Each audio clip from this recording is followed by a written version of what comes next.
A string of vicious bank robberies grows more violent with every holdup, then ends in a deadly shootout.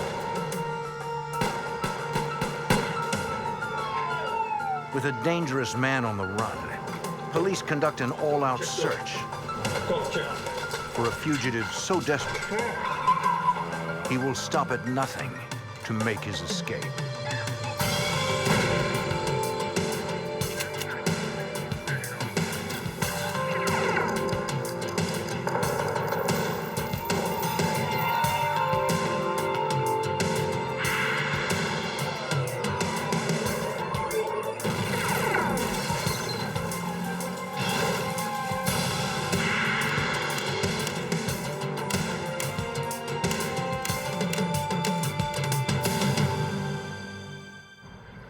Two armed bank robbers hit a Seattle bank, taking over $150,000. But before they can escape, police confront them and the pair splits up.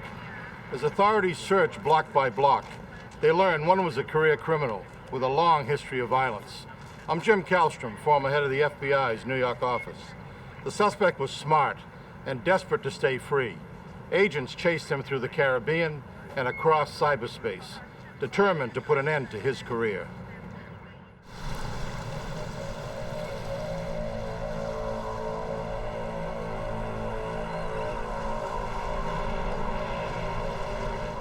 One of the FBI's primary responsibilities is investigating bank robberies. And they see more of these crimes in Seattle than just about any other place in the country. The FBI office there investigates every bank robbery in the state of Washington. Special Agent Mike Adams runs Seattle's robbery division. Over the last 5 or 6 years, we've averaged 300 bank robberies a year, primarily here in the Seattle or King County area. Bank robberies are a big problem here in this area. The FBI cites a high rate of drug addiction and the fact that Washington has a relatively large number of bank branches as reasons for this. The Seattle agents see two basic types of bank heists. Most are one-on-one robberies, when someone approaches a teller with a note and a quiet demand for cash. Not necessarily a robber who cares to draw attention to him or herself by being extremely vocal or attempting to take over the banking operations.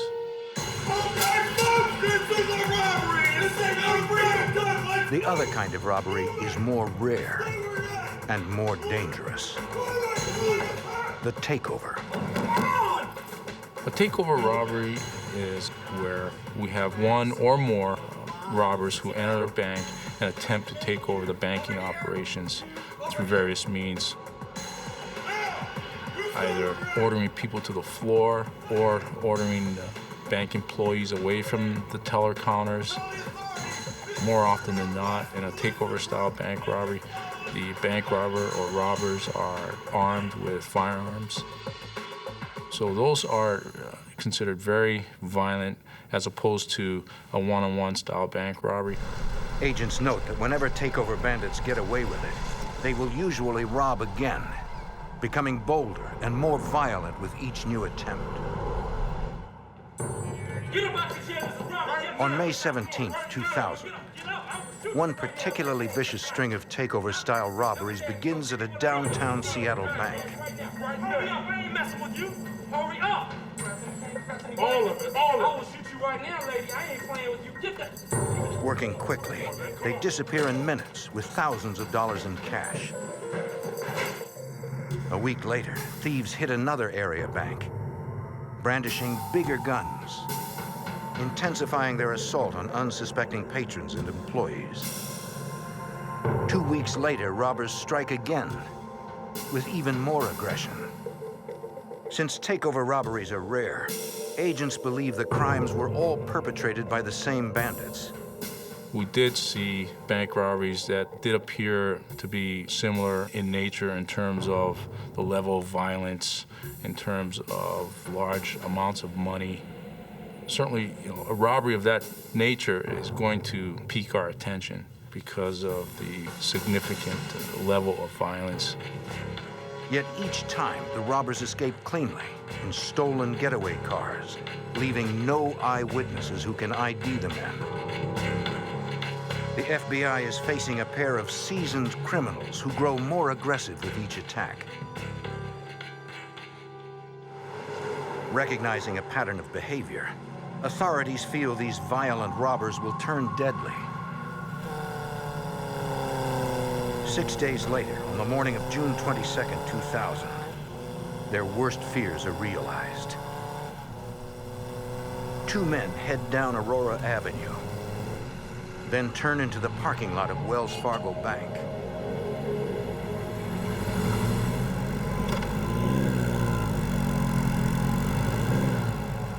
The people inside have no idea what's coming.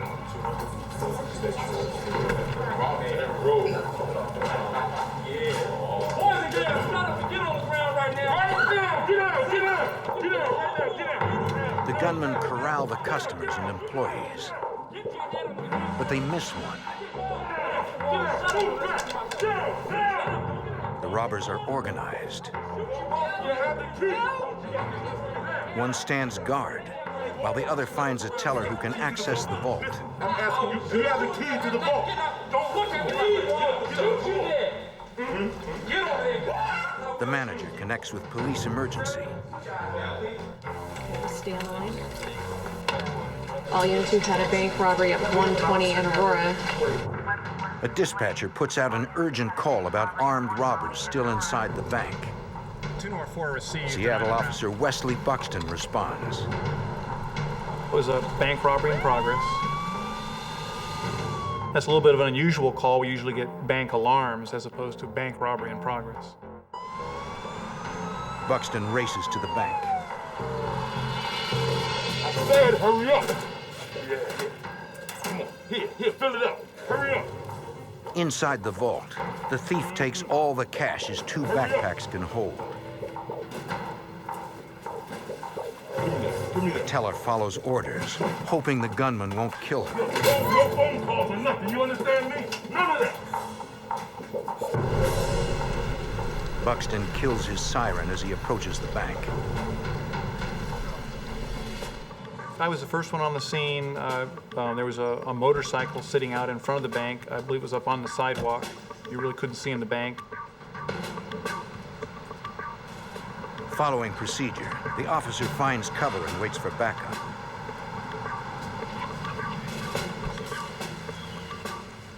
Officer Rick Sprecher arrives and gets into position.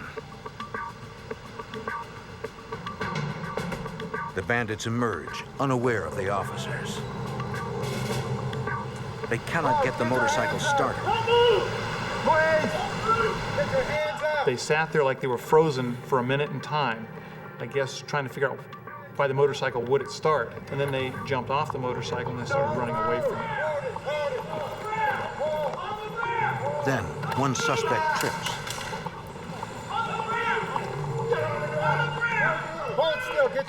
I had my gun on him and told him to stay down. Buxton stays with the first gunman. Officer Sprecher orders the second to stop. But the man disappears. Then Officer Buxton is suddenly faced with the unthinkable. It seemed like slow motion. I've heard the tape recording of it and the shots were fired in quick succession. But at that time, it seemed like there were even maybe 1 or 2 seconds between the actual shots.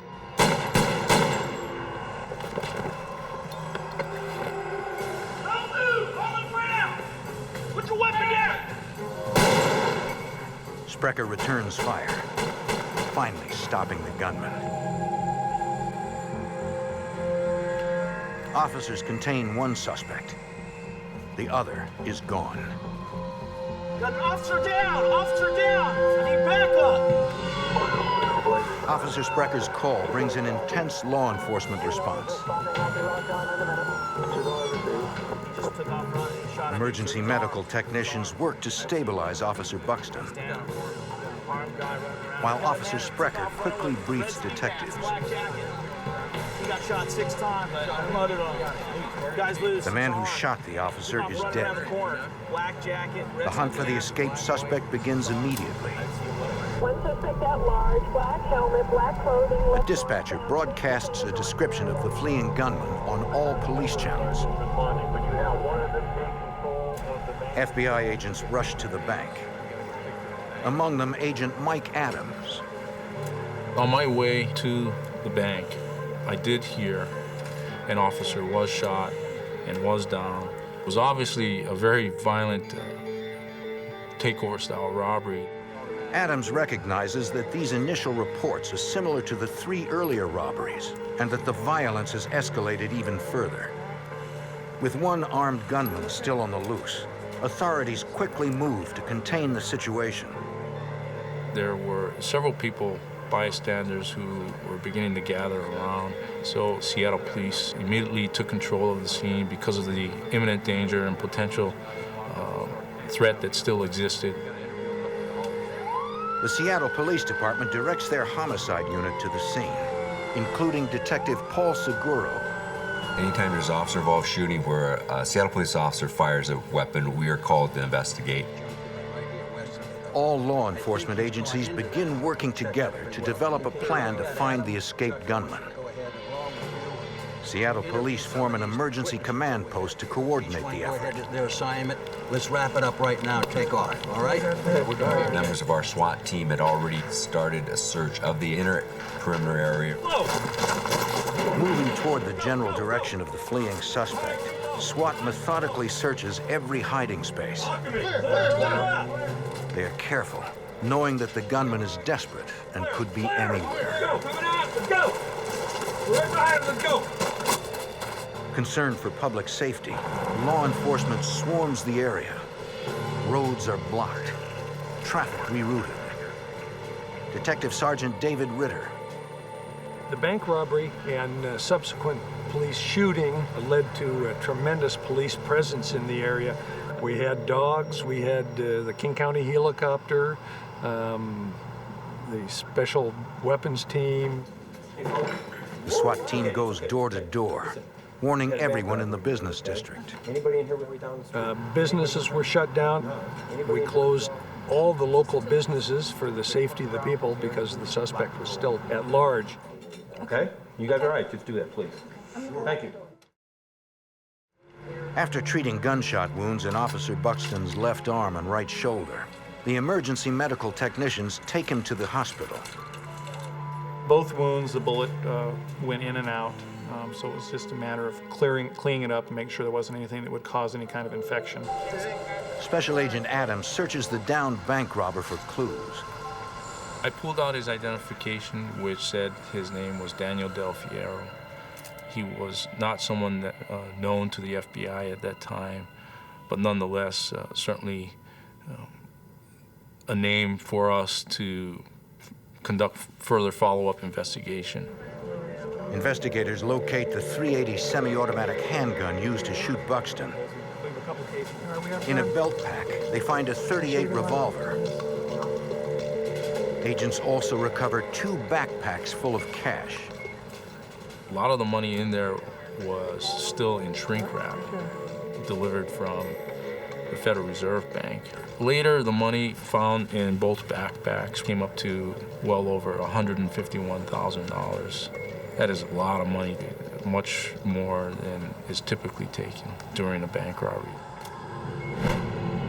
Police run the plates of the motorcycle and learn it will not help them ID the escaped suspect. The bike was stolen. FBI agents interview bank employees and customers, searching for clues that might help them locate the second gunman. But the robbers never used any names, and no one saw their faces. An evidence technician recovers a footprint left on the teller counter. But it is the only physical evidence investigators find at the scene. The heist was clean. Local police pull up the record of the dead robber, Daniel Del Fierro. He was fresh out of prison, having served time for manslaughter and assault. Police continue to hunt down Del Fierro's accomplice. Within hours of the robbery, they pick up his trail. Detectives respond to a nearby junkyard where officers have recovered evidence. We were backtracking, finding the items of evidence that were discarded. As he's running, he's getting rid of his motorcycle he had on, gloves. It's sort of like the trail that he left behind. And he continues running probably another 50 feet. And then took off his jacket. There's a high chain link fence and barbed wire on top of that. There's also a handgun, a .45 caliber semi-automatic pistol covered close to the jacket. Investigators suspect that the gunman was covering his trail by leaving behind evidence and any clothing that would later identify him. But just as the suspect's trail appears to be getting cold, it heats up again. Zero. I'll be right there. Gotta go. Investigators head to a nearby apartment building, responding to a call made by the building's manager. Excuse me, ma'am. You don't want to call the police earlier. She had called police after finding fresh blood outside an apartment. Anything unusual? Went upstairs to my apartment and noticed the blood on the stairwell. Did you see any? We surmised that the second suspect must have cut his hand going over the fence. If it is the gunman's blood, he could still be in the building, armed and desperate. Police call for SWAT. All right, secure the perimeter. We'll get you to a safe spot. And a nearby team arrives immediately. With a dangerous and elusive gunman still on the loose, police hope they now have him cornered. Following a Seattle bank robbery in June 2000, a gun battle leaves one police officer injured and one suspect dead. A second armed suspect flees on foot and disappears. Police follow a blood trail to a nearby apartment building. Thinking the gunman might be holed up there, a SWAT team checks the place, one hallway, one apartment at a time. Third time, come on! But they find nothing. Once the building is cleared, investigators secure a sample of the blood for later testing. Authorities pour every resource into the intense manhunt, according to Detective Sergeant David Ritter.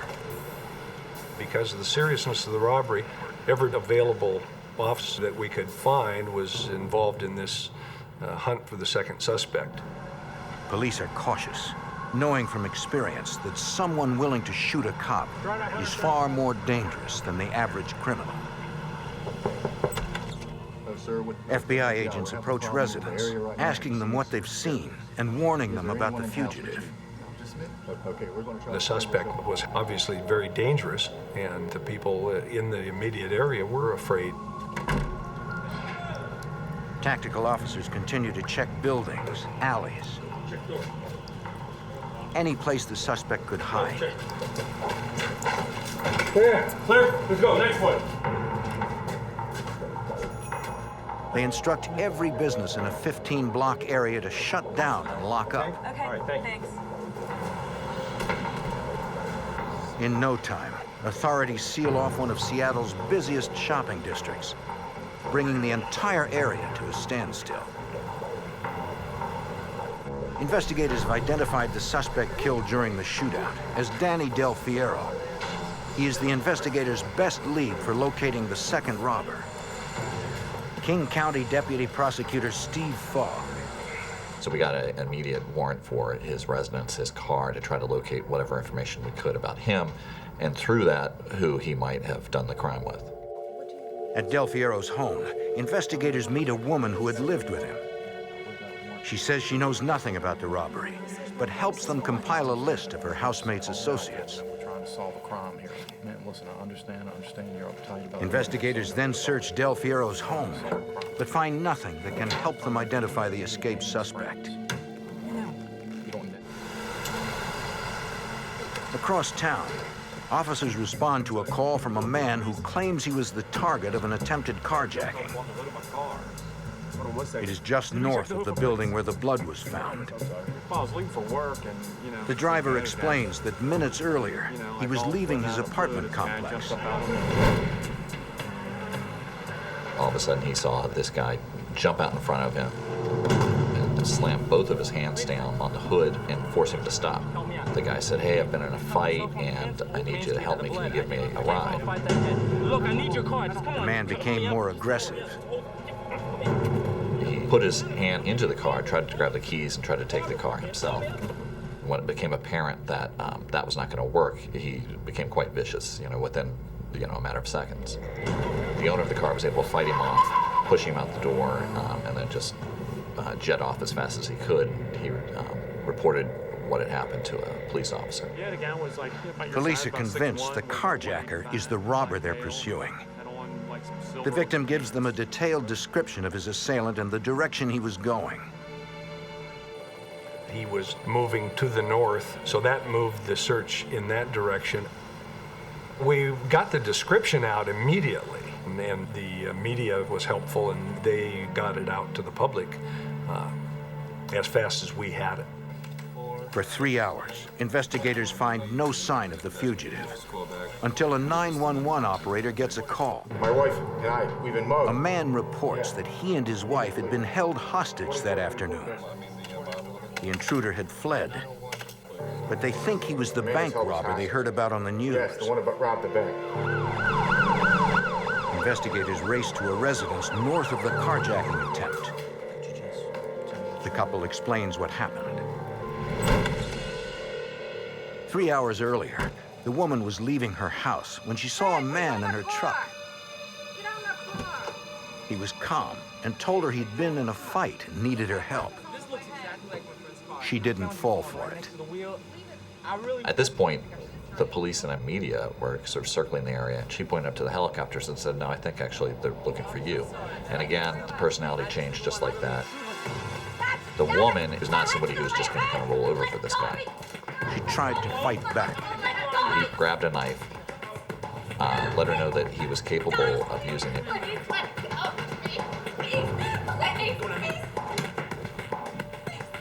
He signaled to her that his own survival was at stake and he was going to be as brutal as he had to be. Where's the tape? Tell me right now, where's the tape? Do you have any rope? Don't move. As he searched for something with which to tie her up, her husband came home. Honey! Honey! Where are you? Hey! I'm home. Honey, what's going on? The husband then tried to intervene on behalf of his wife, and this guy punched him. Stop moving! Stop moving! Give me your hands! Give me your hands! At this point, they were just doing what they needed to do to survive, and so they said, I think they felt like if they were tied up, at least they wouldn't be shot or anything like that. The couple could hear the assailant making calls on his cell phone in another room. 2434 Campbell Road. Knock on the window, okay? Then he calmly got a beer from the refrigerator and began watching accounts of his own robbery on television. He seemed transfixed by live images of the extensive manhunt. About 2.5, 3 hours after they were tied up, there was a knock on the window, and he sort of ran out the door, and that was the last they ever saw of him. By the time police respond, it's clear the suspect has slipped through their dragnet. Once we interviewed the people in the house, then it was pretty obvious that he had gotten away.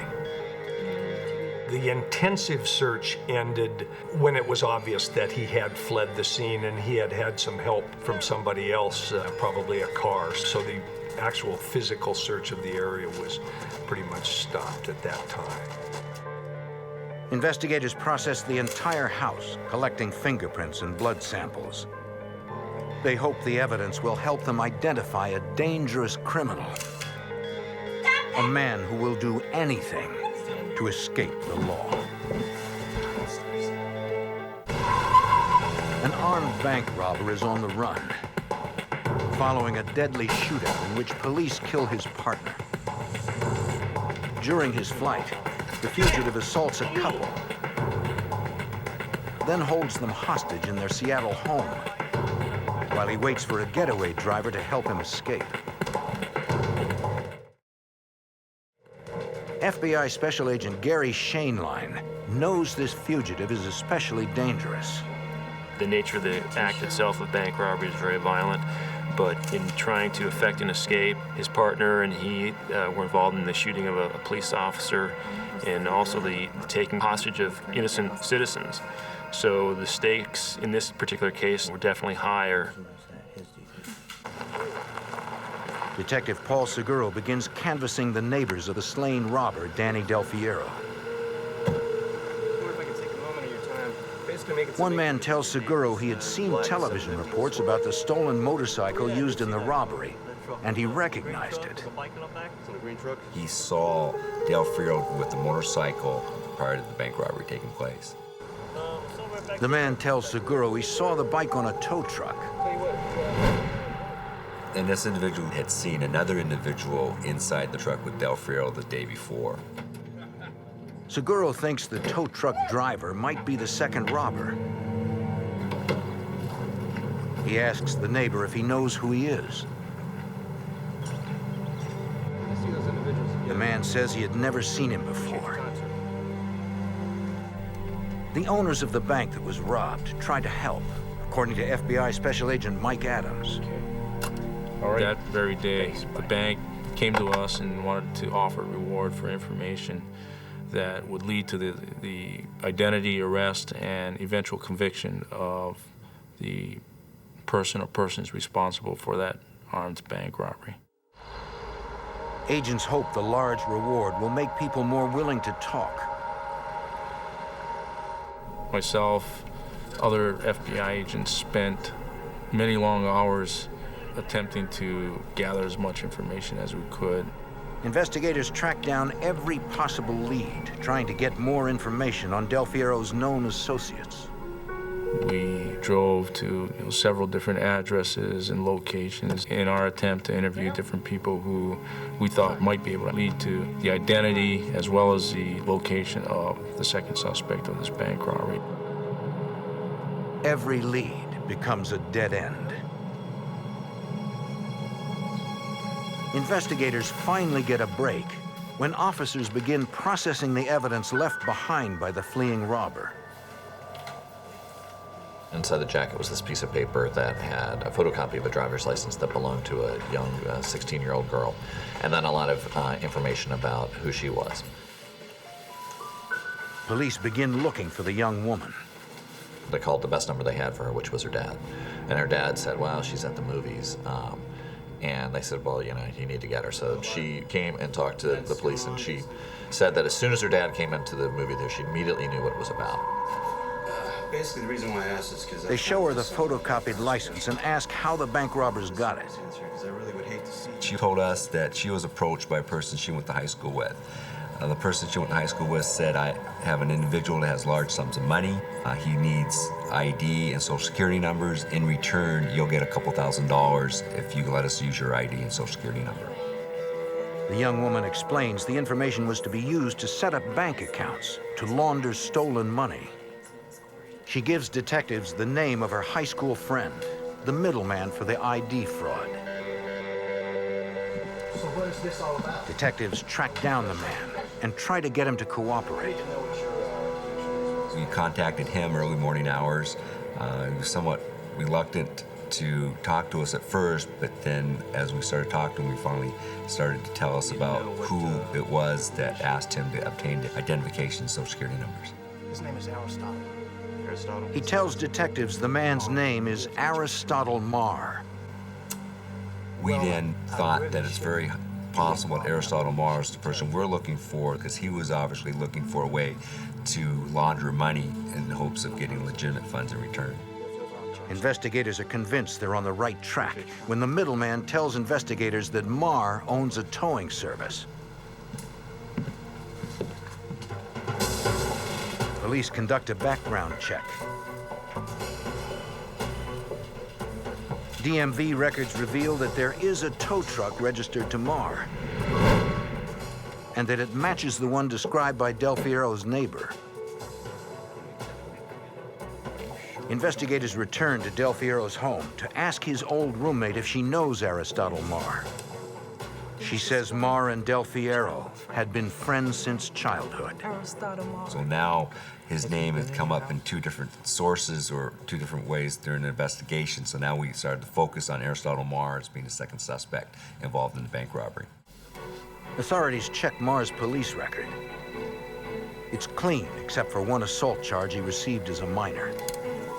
Tax records show Mar runs a successful towing business and already owns property worth $400,000. Police are surprised to learn he was a star athlete in high school, graduating 6 years earlier with a 4.0 grade point average. The first thing everybody said about him was how smart he was. And you could see he had a lot of potential in life, but was impatient enough. And I think that that fed directly into the greed that motivated these crimes. Steve Fogg subpoenas the cell phone records of Mar and Del Fierro. He discovers calls made between the two suspects prior to the robbery. Circumstantial evidence that they were possibly in the planning stages.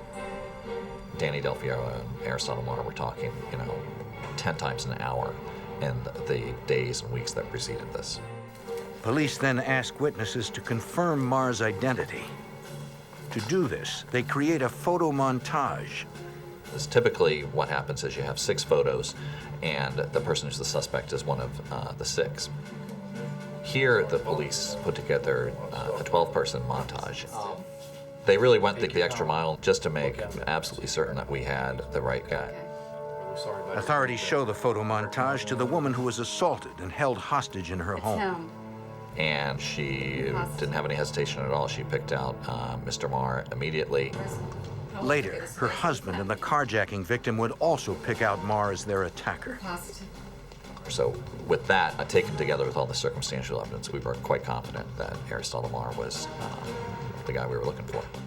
Let's go. Authorities secure an arrest warrant for Mar and a search warrant for his home. Knowing Mar's volatile tendencies, police prepare for what could be a violent confrontation. On June 22, 2000, a pair of alleged serial bank robbers hit another Seattle bank. During a shootout with police, one bandit is killed, and the other escapes. The dead robber is Daniel Del Fierro. Authorities believe the fugitive is Aristotle Mar. Fearing a violent confrontation, police prepare to serve arrest and search warrants with the help of a tactical unit. With the team are homicide detectives Paul Seguro and David Ritter. When we went to the residence, we had members of the SWAT team, multiple Seattle police units to assist us in securing the premise. Room by room, SWAT searches the house.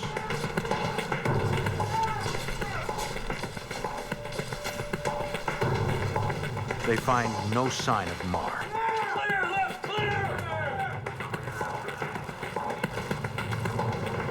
Homicide detective Paul Seguro. Once the home is secured, myself and the rest of the homicide unit went in and started searching through the home. Something real quick. They look for any evidence that can tie Mar to the robbery or provide a clue to his whereabouts. In a hidden storage area, they find remnants of an arsenal. Look at that. There it is. Look at that. Detectives recover empty containers for various types of handguns. I can reach for that second. Although they do find a few weapons, most of the guns are gone. There was different types of ammunition for long guns, shotguns. There was ammunition for handguns. Detectives begin looking at the bullets more closely and uncover an important piece of evidence. We found ammunition that matched ammunition that we found at the scene of the bank robbery. Authorities also discover another lead. Documents that show frequent travel to and from Jamaica by Mar and several associates. Also, there was small photographs and templates for the making of what appeared to be false identification. Investigators suspect that Mar may have plans to flee the country under a false name. During the search at Mar's home, authorities discover a second house on the property. Excuse me, Bob. We need that house cleared over there. Agents immediately file a search warrant for the place and set up surveillance while they wait for the warrant to be processed. For a week, authorities watch people come and go, but see no sign of the robbery suspect. When a judge finally issues the warrant, SWAT goes in.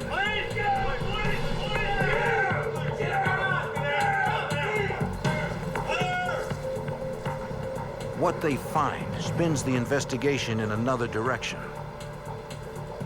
The building is a storage unit for stolen goods. We found numerous boxes, brand new appliances, riding lawnmowers that were brand new, refrigerators, numerous cellular phones, and just all kinds of items that were still intact, brand new, still in the box. Investigators find packing lists still attached to the items, indicating they came from local home improvement stores. It was obvious to us that Aristotle Mar was involved in a bigger criminal enterprise than just bank robberies. The items were large. There were appliances, there were pallets of windows, big things, stuff that somebody doesn't go in and shoplift. I mean, these were big items and showed that there had to be some pretty sophisticated means to obtain this property. It was obvious that we needed help from our burglary and theft people. They coordinated the recovery of the property. The Burglary and Theft Division work with representatives from the local stores to identify more than $100,000 worth of stolen goods. Representatives provided a big, large moving van, and all the items that were identified as being stolen or suspicious were then loaded in the back of the moving van and taken off the property. Investigators suspect that Mar must have had help obtaining and selling the items. We believe a lot of the stolen property was sent to Jamaica. There just was some indication, some receipts, shipping receipts, etc., that showed a large amount of household goods going to Jamaica. Authorities intensify their search for the alleged crime ringleader, Aristotle Mar. The Seattle FBI's Fugitive Task Force takes the lead. Special Agent Gary Shainline. Well, we started with the fundamentals by contacting his family and associates in the hopes of finding that person that could give us the information that would lead to a safe and swift apprehension. But every person agents interview claims no knowledge of Mar's whereabouts. Within weeks, the search for Mar begins to take its toll on the fugitive. In an unexpected, bold move, a group of Mar supporters, including his lawyer, holds a press conference proclaiming his innocence. They charge police have falsely accused him because of his association with Daniel Del Fierro. Agents speak with lawyers about arranging surrender, but instead hear a preposterous claim. We tried to have him turn himself in a safe manner, in a controlled environment, and they said that he was, afraid that he was going to be, killed by the local police. Mar remains a fugitive. The FBI takes a new approach. They seek the help of a national television crime show, advertising a $25,000 reward for information leading to Mar's arrest. The tips pour in. One caller claims he's been in contact with Mar through a popular web-based instant messaging system. Agents subpoena the internet provider for details on the instant messaging account and receive transcripts of the online conversations. Through the content of the dialogue on the instant messaging communication, it was logical to believe that one of the participants was Aristotle Mar. The company provides agents with the address of the computer used. We approached it with the belief that it was possible that Mar could be there at that time. Open up. Armed with a search warrant, they confront a man who they recognize as a known associate of Mar. Sure? Yeah, I'm sure, sir. He says Mar isn't there. No? Agents conduct a thorough search for any evidence that could prove the fugitive had been in the apartment, but they find nothing. Agents confiscate the computer in question. They eventually determined that Mar had probably never used the computer, that it had been the associate pretending to be Mar on the instant messaging system. You ready?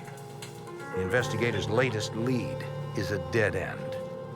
That search really didn't glean any further information regarding Aristotle's whereabouts. The FBI continues surveillance at the houses of family and friends, but soon realize Mar may never return. You know, unlike your garden variety bank robber, Aristotle Mar did have some financial means. He had owned property at a rental house, and I'm sure that those assets and those means, helped him in his fugitive status.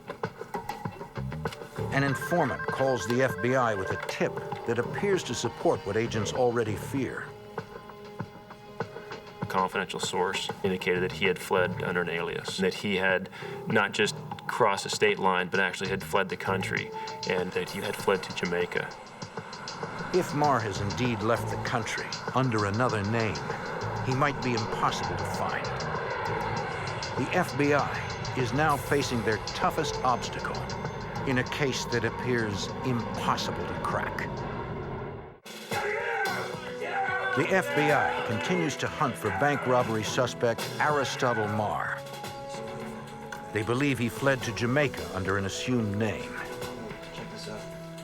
But the FBI cannot simply go after him, according to Special Agent Gary Shainline. We don't have any police authority in other countries, so there are FBI representatives and there's U.S. Marshals in Jamaica that liaise with Jamaican authorities, and I was providing them with all the information that we were gleaning from our investigation here, giving them names and points of contact, possible locations that were worthy of investigation in Jamaica in the pursuit of Mar. Investigating Mar's whereabouts in Jamaica is difficult. He's well connected on the island and has a lot of money to help him disappear. We're confident that through those resources that he was able to maintain a low profile and have different places to go to hide himself. Informants report occasional sightings of the fugitive, but he eludes capture. Agents believe he is moving from house to house under cover of night, supported by a loyal group of associates. Following the leads from agents in the United States, authorities in Jamaica relentlessly pursue the fugitive. They contact every known associate of Aristotle Mar. They're uncooperative, but authorities keep them under surveillance. It's Aristotle Mar. Marshals were watching everything they did down in Jamaica. They made it very clear that they were not going to go away until Mr. Mar returned to the United States and answered to these charges. In Seattle, King County Deputy Prosecutor Steve Fogg decides to file several charges against the fugitive, based on the abundance of circumstantial evidence already in hand. We charged him with an array of counts that reflected the full nature of this crime spree. We charged him with robbery in the first degree with the firearm enhancement because he was armed when that happened. We charged him as an accomplice with Danny Del Fiero to the shooting of Officer Buxton. We charged him with attempt robbery too, which is a formal way of saying attempted carjacking. And then kidnappings because they were essentially kidnapped and held hostage in their own basement. Steve Fogg also suspects Mar is involved in an international theft ring, but decides not to press charges.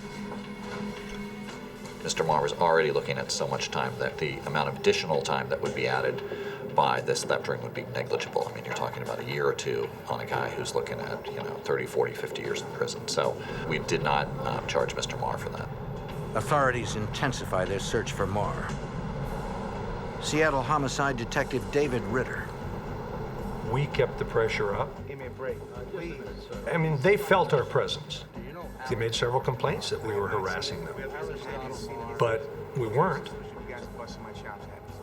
We were conducting an investigation of a very violent crime, and we wanted to solve it. We wanted him in custody. It got the whole situation probably too hot for him. He wasn't having much fun anymore. After 7 months, the constant pressure pays off.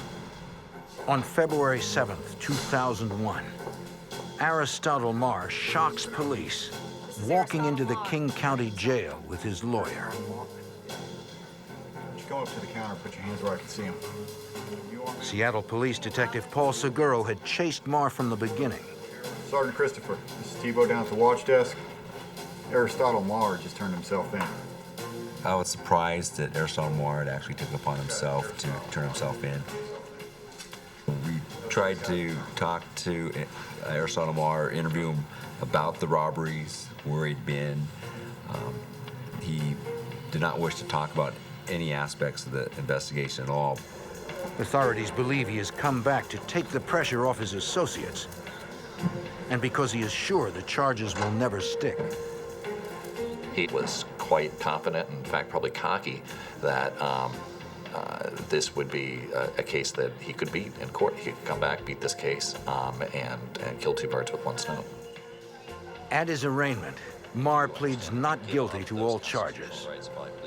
One advantage that Mr. Mar had by fleeing was he could sit back and watch our case develop, and I had no doubt that he'd have an explanation for all the evidence, and we would have a real fight on our hands at trial. Mar's defense team knows that lab examiners have found his fingerprints on items dropped outside the bank, including the motorcycle helmet and a pair of gloves. They explain the prints by claiming Mar lent the items to Daniel Del Fierro, the suspect killed in the shootout. What Mr. Mar didn't know about, but we of course knew about, was this blood trail that had been left. I knew that the next step was to get an immediate sample of his blood. And I knew that that would definitely be the silver bullet if we were able to develop DNA information from the blood trail that was left.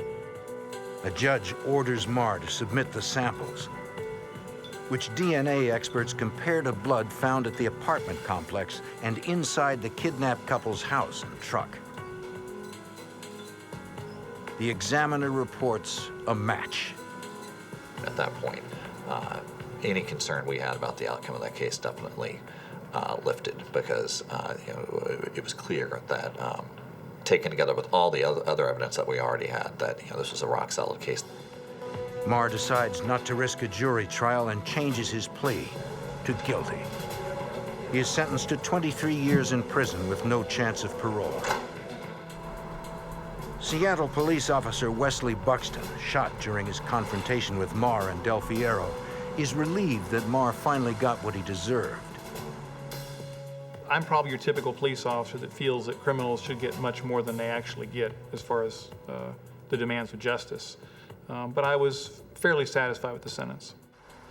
Special Agent Mike Adams.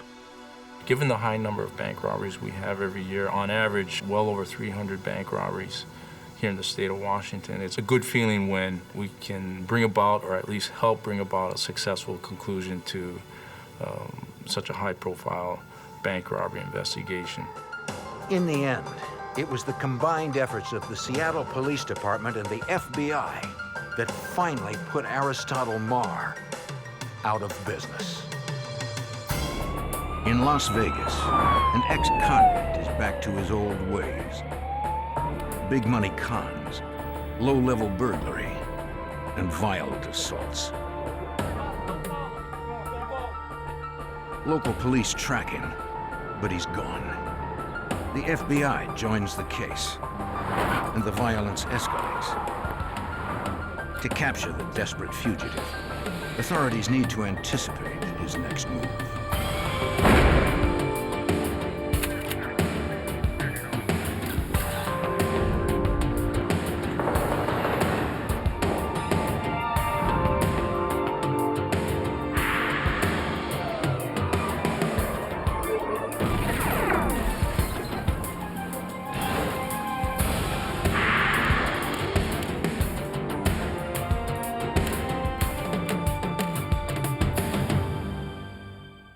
Women are most often assaulted by someone they know, but sometimes a stranger attacks. Near Las Vegas in December of 2000, a young woman became the latest victim of a violent sex offender. Before authorities could locate him, he would add murder to his list of crimes. I'm Jim Kallstrom, former head of the FBI's New York office. FBI agents tracked the armed fugitive across the country, and as they closed in, the gunman was determined to avoid capture at any cost.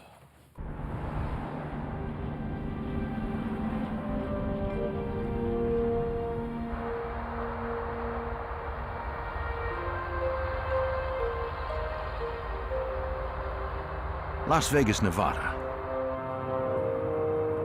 Beneath the bright lights are thousands of workers keeping the town running, and criminals ready to take whatever they can. Early on the morning of December 11th, 2000, in the Las Vegas suburb of Henderson, a 17-year-old waitress was on her way to work.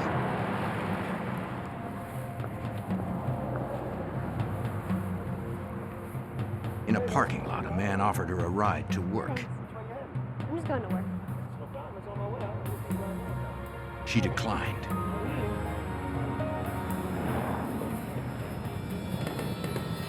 Move it, go. Get in.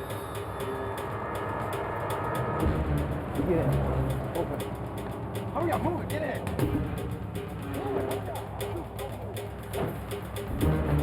His gun stopped her from crying out.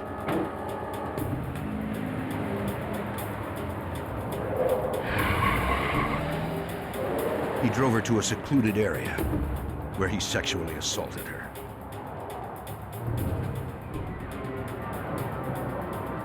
As soon as she could, she took her only chance and fled, running to a nearby restaurant to call 911. Henderson police took the call. Are you injured? Do you need an ambulance, ma'am? The girl gave a description of her attacker and his vehicle. You say that was a red Eclipse? Did he have any weapons? The patrol officer headed to the restaurant to interview the young woman and take her to a nearby medical center.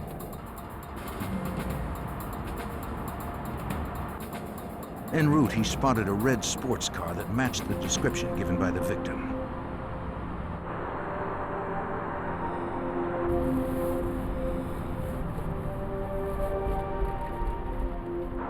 When the officer approached, the driver sped away. Suspect vehicle description. It's a red Mitsubishi Eclipse, number 1 travel lane of westbound Warm Springs at Valley. As they neared the city and busier streets, the suspect's driving became more erratic. The officer decided the risk to civilians was too great and pulled back.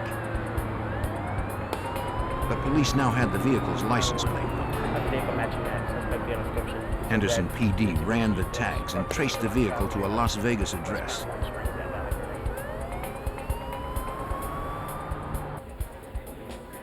Las Vegas detective Barry Jensen contacted the owner, who explained he had given the car to his daughter to use.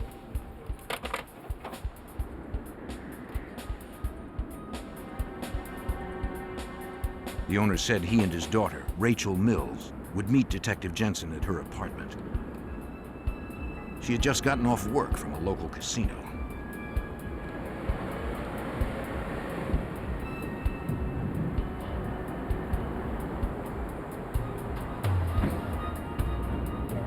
When the detective arrived, he told them about the car eluding police and the reported sexual assault. Rachel said that her husband had the car that morning.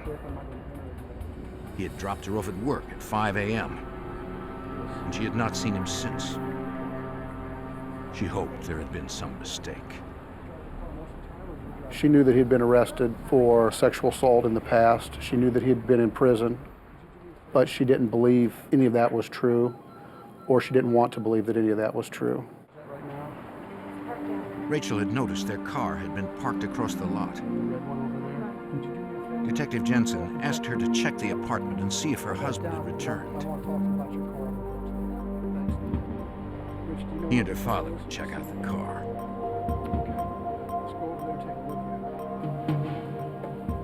Looking around the apartment, she realized that her husband had taken most of his belongings. It appeared as if he had left her.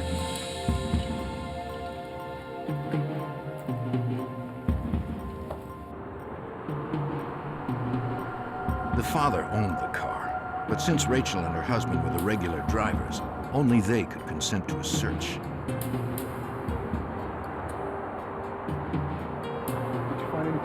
His stuff is gone. His clothes, the drawers, all the stuff he keeps on the dresser, photos, I don't know. Everything seems it's gone. Would you give me your verbal consent to search the car without getting a search warrant? Oh, okay. So you got a set of keys. Though shaken by what was happening, Rachel gave Jensen permission to search the vehicle. The detective believed the placement of the car far from the apartment was telling. In my opinion, it was hidden in the parking lot. I think he knew the police were going to find his apartment. If his car wasn't parked right out front, I think he felt that he had more time. He was creating more distance between law enforcement and himself.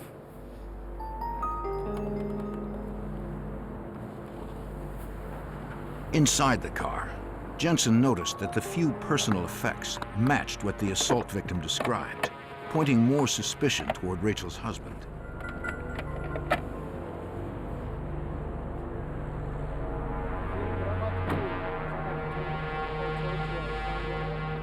She said he didn't have a regular job, but beyond that, Rachel and her father were unable to give the detective much more information. All they were able to tell us was that he loved to play blackjack and craps. They had no idea where he was getting the money to do that. Jensen called for crime scene technicians to process the car, in case there was unseen evidence inside. It's going to be about 15 minutes for the tow truck to get here. He had to tell Rachel that her husband was a strong suspect in the assault of a 17-year-old girl. At his request, she gave Jensen a photo of her husband, Magor Mansour. If Mansour was the assailant, Jensen hoped the victim could ID him based on the photo. I want you to look at every picture. At the police station, Detective Jensen interviewed the young woman. She identified Magor Mansour as her attacker. Nevada police charged him with kidnapping and sexual assault. Jensen found that Mansour had an extensive rap sheet. He'd been arrested several times for sexual-related offenses, sexual assault, open and gross lewdness.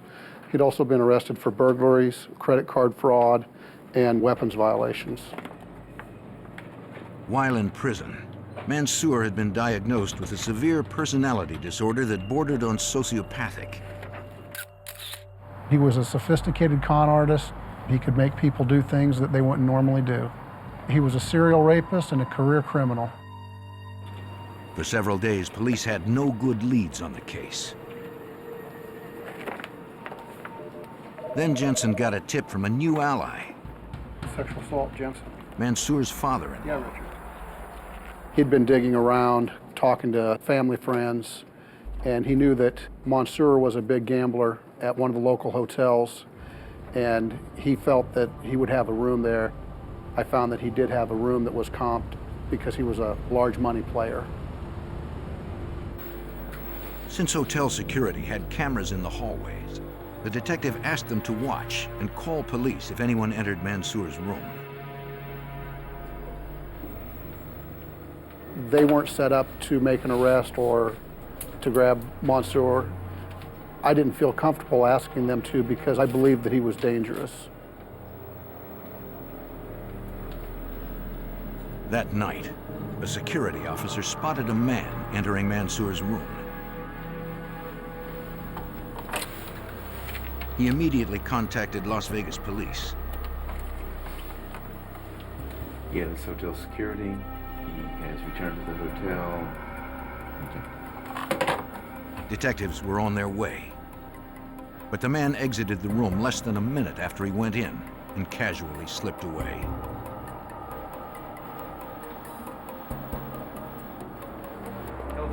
When the Vice Squad detectives arrived, they checked his room. We found a suitcase and some family pictures, nothing else that would help or further our investigation. They searched the entire hotel casino, but there was no sign of Mansour. They realized in order to find him, they needed more resources,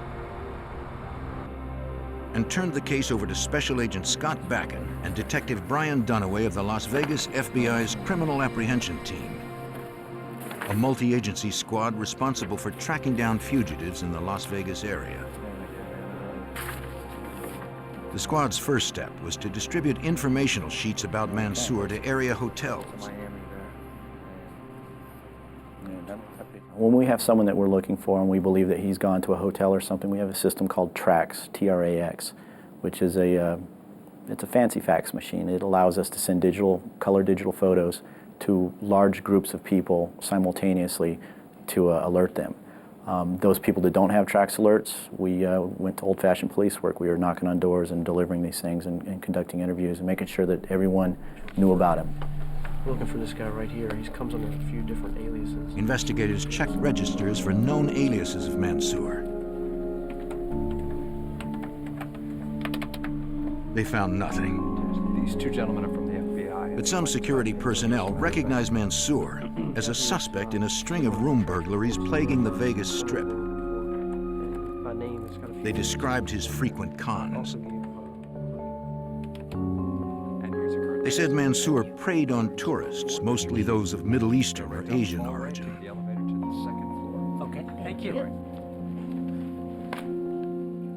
He would often pose as a translator or as a tour guide, and he would do this in order to gain the confidence of people that were in town who had money. After gaining their confidence, he would use this information to usually enter their rooms because he was able to contact the hotel staff and pose as these people. When the tourists returned to their rooms, they found them ransacked. Right away. Over several days, Mansour had stolen more than $250,000 in cash and jewelry. We have been completely robbed. We have been robbed. Everything is horrible. Agent Backen believed the suspect would use the money to flee Nevada. We obtained an unlawful flight to avoid prosecution warrant, which is a federal warrant, charging him with fleeing one state, going to another to avoid prosecution for the underlying charge, which was sexual assault. With the federal warrant, it allowed us to engage other FBI offices around the country in searching for Mansour. They tried to narrow the scope of the nationwide search by reviewing any piece of information they could find regarding the suspect. We were able to gather INS records, immigration records, that type of stuff, and we found that he had been in their custody for a great deal of time, and he was here citing some sort of religious persecution. And then we were able to pull in the records from New Jersey and the other places that he had been at. We found that he had been involved in gambling, fraud, generally property crimes types of things. Mansour's wife gave them long-distance phone records which showed many calls to casinos around the country. We began developing a profile of him as a gambler, and once we did that, we focused our investigation on the gambling establishments. One of the gambling communities they notified was New Orleans. Casinos there should look out for it. On the morning of January 9th, 2001, 29 days after the Las Vegas sexual assault and kidnapping, a man in an obvious wig appeared at the New Orleans airport. Paying cash, he booked a flight to Las Vegas under the name Francis Gabriel. In the middle of the transaction, he changed his destination to Los Angeles. There you go. Thank you. Ticket agents are trained to spot suspicious activity. Security, please. Yes. She notified airport police.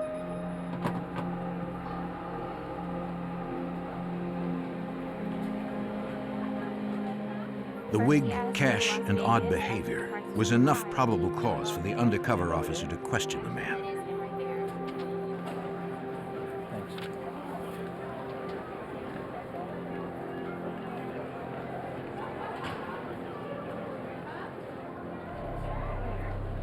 He followed him outside, then asked to see his identification ticket. Like I'm asking you, you got your ticket?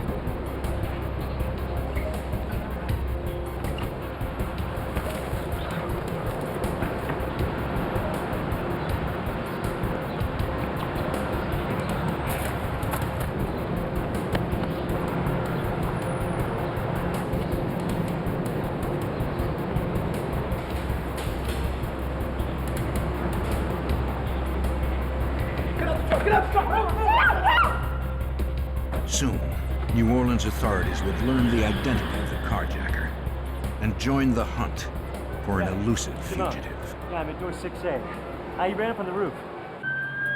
In January 2001, Las Vegas authorities hunted fugitive Magor Mansour, suspected of robbery, kidnapping, and sexual assault. A month later at the New Orleans airport, a man in a disguise assaulted a police officer, then escaped in a carjacked pickup truck. Undercover Jefferson Parish police assigned to the airport reported the incident. And an APB for the truck and its driver went out to police in nearby parishes.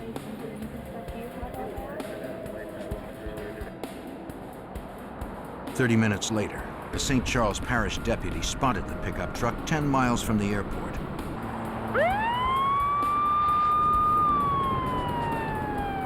He called in the plates, confirming it was the stolen truck. But the deputy knew there was construction ahead, so he did not pursue at high speed. The truck entered the road construction zone, but the driver was not going to stop and swerved toward a highway worker.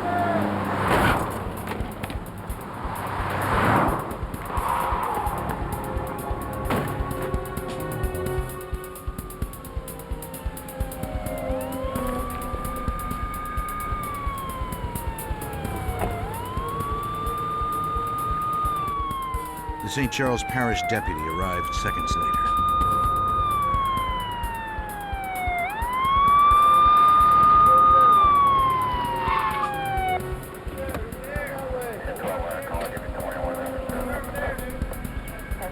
Seeing the worker down, he called for an ambulance, then went to check the truck.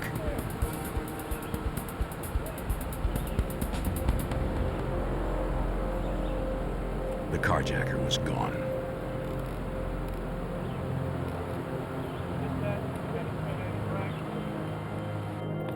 At the airport, police searched a piece of luggage the fugitive had dropped. Since it was left unattended on airport property, Lieutenant Glenn Toka did not need a warrant. We found some identification with a photograph of the suspect, an Italian passport. When we checked that, it was found to have been a stolen passport, which the suspect had obviously placed his photograph on. Police also found a list of stolen credit card numbers, players' cards from casinos throughout the United States, and multiple Social Security numbers. Because of possible interstate fraud, Jefferson Parish Police called the New Orleans FBI. They forwarded the photo and name used on the stolen passport to Special Agent Sandra Zulli. We immediately started running that name through our system to try to identify photographs of anyone that used that name. The photo of fugitive Magor Mansour, wanted out of Las Vegas, matched the one on the passport. Calling Vegas to learn more details, Zulli confirmed it was him. Despite the best efforts of the emergency personnel, the highway worker died of his injuries.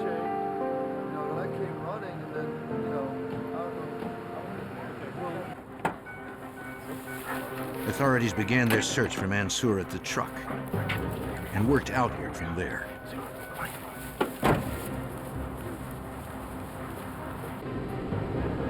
Lieutenant Toka joined the search near the Mississippi River. We did about a mile radius search, plus the state police helped us on the perimeters that were doing the search. We had a helicopter up, plus we had tracking dogs in the location. The area's landscape made it difficult. There are buildings, tugboats, wharves. It's a working area, and there's a lot of abandoned warehouses there, derelict barges up on the ground and everything. They searched for more than 24 hours, checking every conceivable hiding place. We theorized that he had either gone into the river and drowned, or that he had made his way out of the security envelope. Still, authorities had to assume that Mansour was alive.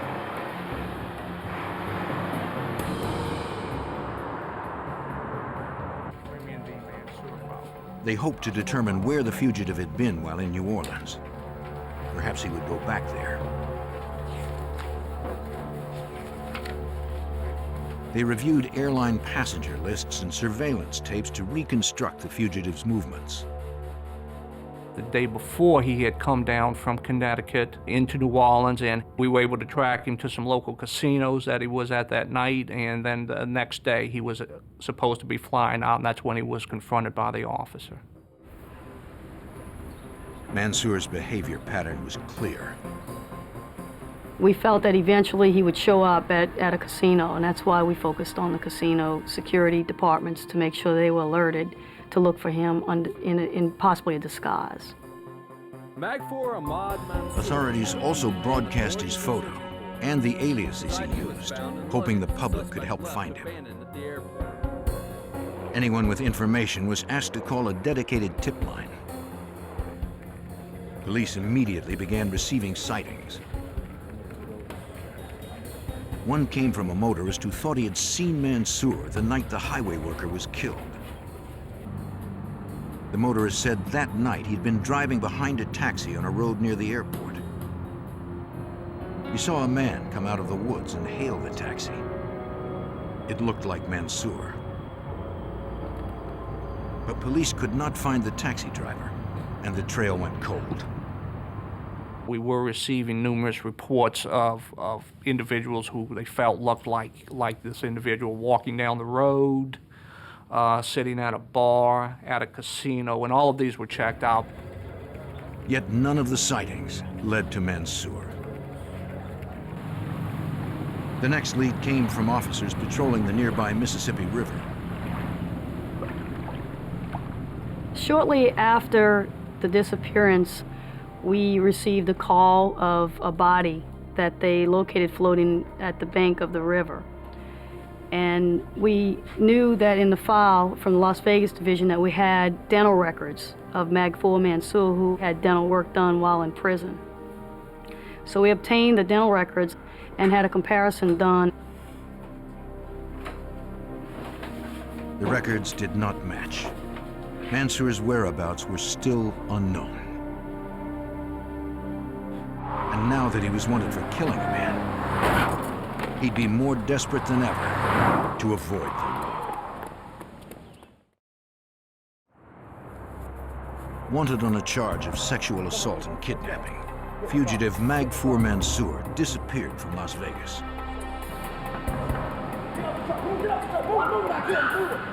Weeks later, he resurfaced in New Orleans, where he carjacked a truck and killed a highway worker.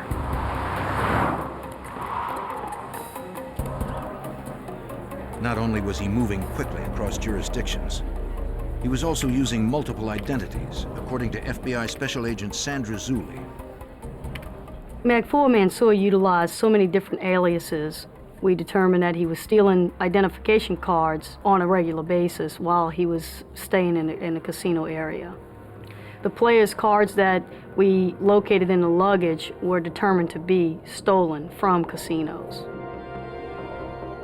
Some of those players' cards were from casinos in Atlantic City. To follow up on them, Louisiana agents contacted the FBI's Newark field office. Special Agent Joseph Fury checked on a casino player's card Mansour used under the name Yasser Hamid. I called the hotel casino and talked to the senior vice president in charge of security, and he advised me that Mr. Hamid had in fact been a player at their casino, and on January 3rd of 2001 had played and won approximately $50,000. That was 6 days before the airport incident in New Orleans. But considering Mansour's lavish gambling lifestyle, the money probably would not last long. If he was desperate for money, we thought he might come back to Atlantic City to gamble again. Agent Fury learned a New Jersey phone number had been found in Mansour's luggage. We didn't know the reason he had the number, whether or not he had ever called the number, or who was on the receiving end of that call. Okay. Authorities traced the number to a house in the Atlantic City suburb of Brigantine and set up surveillance on it. They knew the house belonged to a local cab driver, but little else. Agents watched on the slim chance the house might be connected to Mansour. Other teams of agents also searched the gambling community of Atlantic City. We distributed wanted posters to all of the hotel casinos in Atlantic City, as well as the Atlantic City Police Department and New Jersey State Police. Someone, somewhere, was bound to run into the elusive killer. Yet months went by with no sign of him. Then, at an Atlantic City hotel on the night of May 4th, 2001, a vacationing Pennsylvania state trooper and his wife returned to their room. Honey? Yeah. And discovered they weren't alone. Get over there. Everything's fine. Shut your mouth. Here's my wallet. I'm not worried about that. The trooper recognized Mansour from wanted posters. He knew the man had killed before. But for some reason, Mansour left without harming the couple or taking any money. The state trooper notified the hotel about Mansour and asked them to call the FBI. Yes, right now. Call the FBI. Mansour had emerged from hiding, now with a gun. Again, a threat to anyone who ran across him. Yes, thank you. Bye. You okay? As the case progressed, I knew he was a desperate man, living a life of luxury which he didn't earn, and he was desperate to avoid law enforcement contact. 2 days later, at 6:30 in the morning, a casino ATM alerted hotel security of someone attempting to use a stolen credit card to obtain a cash advance. Come here a second. I need to show you something real quick. Check this guy out here on the ATM machine here. Why don't you go check that out for me? Check see what's going on. One of the hotel security officers confronted the cardholder, who calmly explained the card belonged to him. He claimed he had reported it stolen, but found it again that morning and forgot to cancel the hold on it. Asked for identification, the man handed the security officer an Indian passport that had been obviously altered. When the security officer tried to bring the man in for questioning, he pulled a gun, then fled. Though the officer didn't know it yet, the man he was trying to take into custody was Magor Mansour. The suspect jumped into a nearby taxi and forced the driver to help him escape.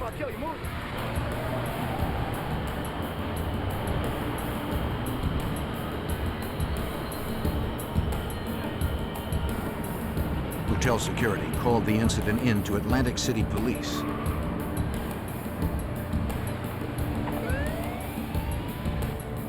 Several units mobilized to find the carjacked taxi.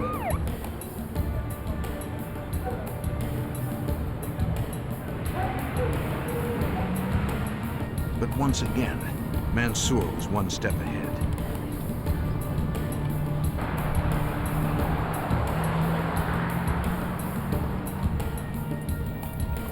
When he got distracted, the driver took a chance.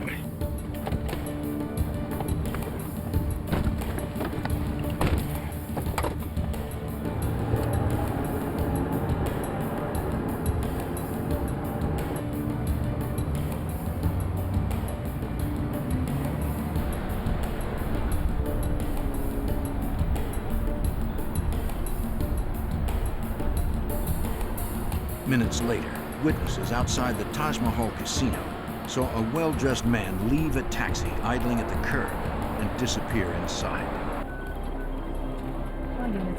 Fielding the calls about the incidents, Atlantic City police believed Mansour must be involved. Authorities immediately responded to the Taj Mahal.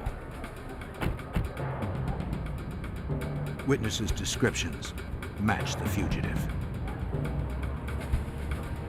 And detectives found an altered Indian passport, the one from the ATM incident.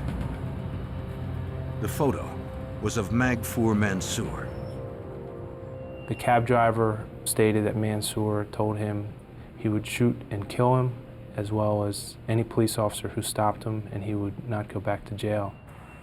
At that point, we kind of stepped up the investigation, knowing that it wasn't a one-time incident. It was an individual who was on a crime spree and seemed to be on a downward spiral. Magor Mansour had eluded authorities for months.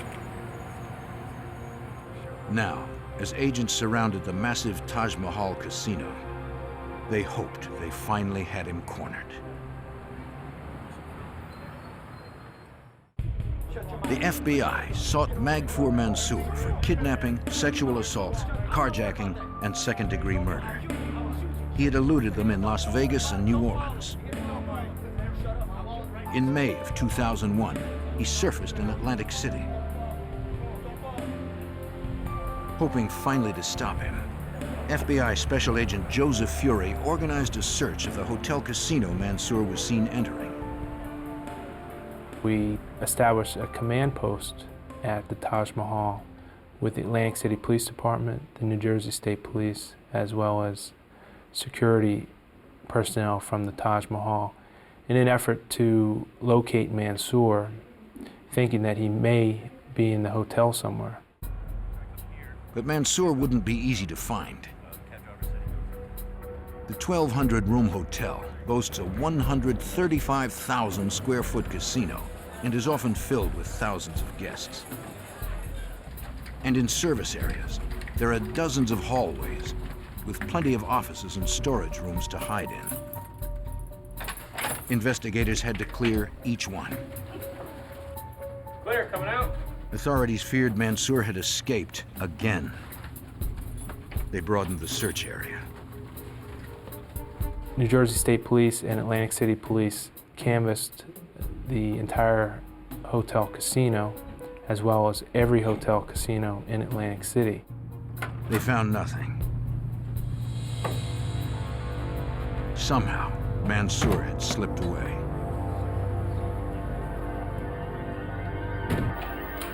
Investigators requested security tapes from all Atlantic City hotel casinos, hoping to find a lead. After reviewing hundreds of hours of tapes, they finally spotted Mansour. He was getting out of a cab. Checking the taxi's identification number, state police learned it was owned by an independent operator living outside of Atlantic City, in Brigantine.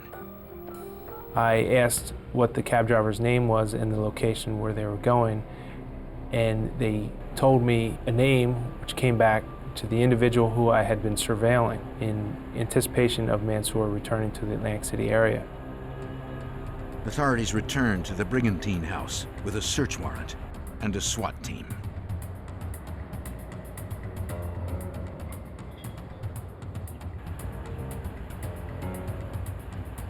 The SWAT team moved into position.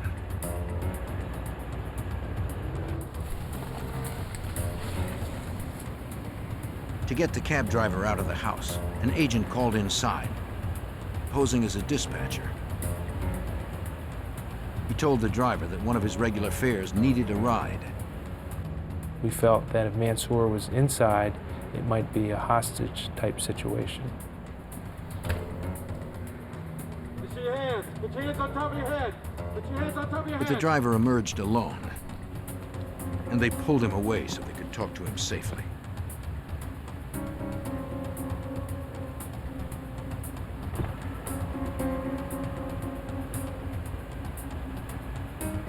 The driver said no one else was in the house, but the arrest team had to be sure.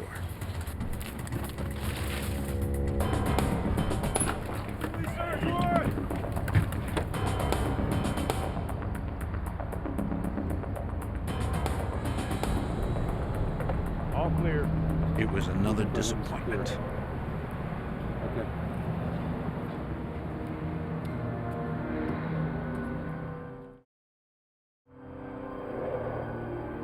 Authorities returned to the state police barracks to interview the cab driver. He said he had driven Mansour around the Atlantic City area several times in recent years. They had become friends, but now he was more than willing to cooperate. He immediately told us that Mansour had been at his house that morning, had pulled a gun on him, and had ordered him to drive him towards Philadelphia, which was approximately an hour drive from Atlantic City. He actually drove Mansour into Philadelphia and dropped him off. The driver hadn't called police because Mansour knew where he lived, and he was afraid he would come back to get him. Fury notified the FBI's Philadelphia field office that Mansour might be there. I then drove from Atlantic City to Philadelphia with pictures of Mansour and assisted the Philadelphia division. Sir, FBI. The agents went to a bus station near where Mansour was dropped off, looking for anyone who had seen him. We showed the picture to several counter attendants, one who recognized the picture and said that Mansour had purchased a bus ticket to New York. Yes, sir. It seemed Mansour had gone to Philadelphia, only to make his trail more difficult to follow. On May 9th, 2001, the FBI added Magor Mansour to its 10 most wanted fugitives list. This made him a top priority for every FBI agent in the nation, according to Task Force member Brian Dunaway. Him being on the FBI's most wanted does a few things. It allocates a great deal more resources to the investigation, and it places a $50,000 reward for his capture. The following day, security at Atlantic City's Taj Mahal Resort reported that a gunman matching Mansour's description had robbed the hotel jewelry store of $300,000 worth of watches. Surveillance video captured the plate number of the limo Mansour used to escape. At the Newark field office, the FBI questioned the limousine driver. He said he had picked Mansour up in New York City earlier that day. When Mansour had called for the limo, he asked to be picked up on a certain street corner. The driver didn't know where he was staying. He said Mansour seemed like any other high-stakes gambler. But around 8 o'clock, he heard security alarms. Then Mansour jumped in and ordered him to speed away.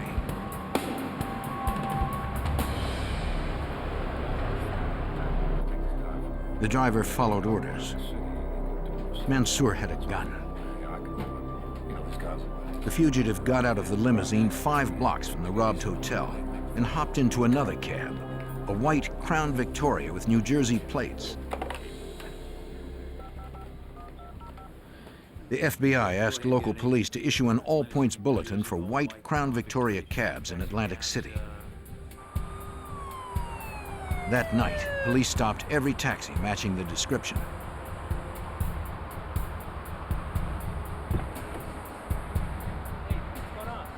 Eventually, they found the driver who had picked up Mansour.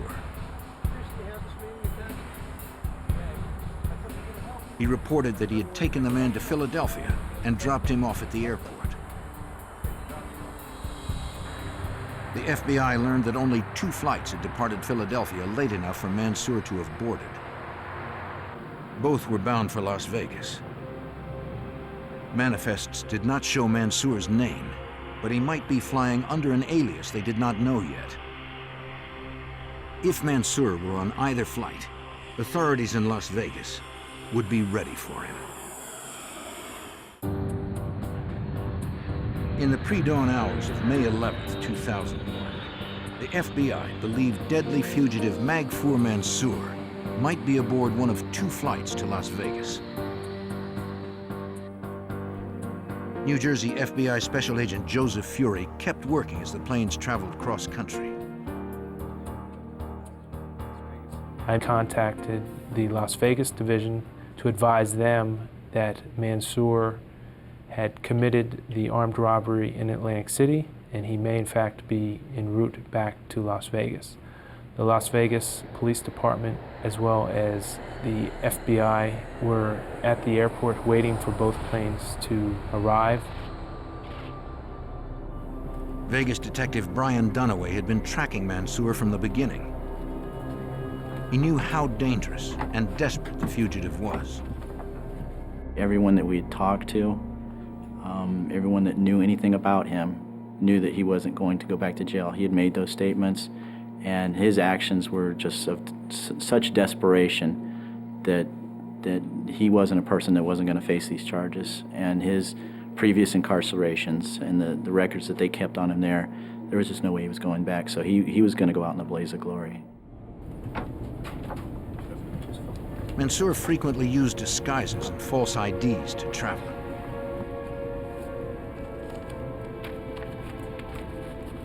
But he wasn't on the first flight. When the second plane landed, agents cleared it too. From the limo driver they'd interviewed, they knew he had last stayed in New York City. At that point, I contacted Special Agent Ted Miller of the New York Division to advise him that Mansour was not on either flight that went to Las Vegas, and it would be more likely that he would be in New York City. Reviewing Mansour's phone records from Las Vegas, agents interviewed Mansour's associates in New York, reminding them of the $50,000 reward. Eventually, they tracked down Mansour's regular limo driver in the city. In New York, it's very hard to get a taxi cab, and you have several private limos that will be at your beck and call. And this limo driver was willing to drive Mansour because he seemed to have quite a bit of money. He said he hadn't seen Mansour recently. But on previous trips, he always picked Mansour up from the same Midtown hotel. Okay. If you think of anything else that might help us, please give us a call. The limo driver was cooperative and was going to take them to an area where he thought Mansour was staying. It was approximately 6 in the morning when Agent Miller advised me they had located the hotel. FBI agents, New York City police, and U.S. Marshals headed to the hotel. Special Agent Timothy LeTurner was part of the arrest team.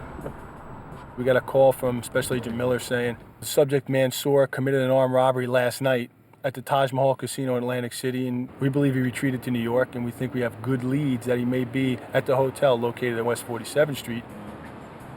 The investigators set up on surveillance outside. Before the stakeout, they had been briefed on the case and warned of the danger. We talked about how he brandished a handgun during several crimes he committed. We talked about the armed rape of a 17-year-old girl and a murder he committed in Louisiana. So we knew about his propensity to violence. Several investigators went to check with the front desk. The The clerk was able to confirm that Mansour had used one of his aliases to check in. He gave them Mansour's room number, but didn't know if he was there. Our plan at that time was we were going to make a ruse phone call into the room we believed Mansour might be staying in. We had agents outside the room. We had agents in the lobby. What we decided to do was a wake-up call. If he answered or we heard stirring in the room, we would know he'd be in there, or someone would be in there. We made several calls. We got no response telephonically. We heard nothing in the room. Mansour must have gone out. They hoped he would return.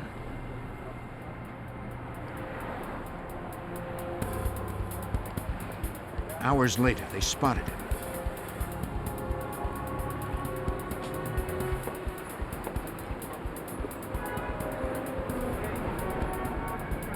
He was alone and heading back into the hotel. Come on, guys. This time, they wouldn't let him slip away.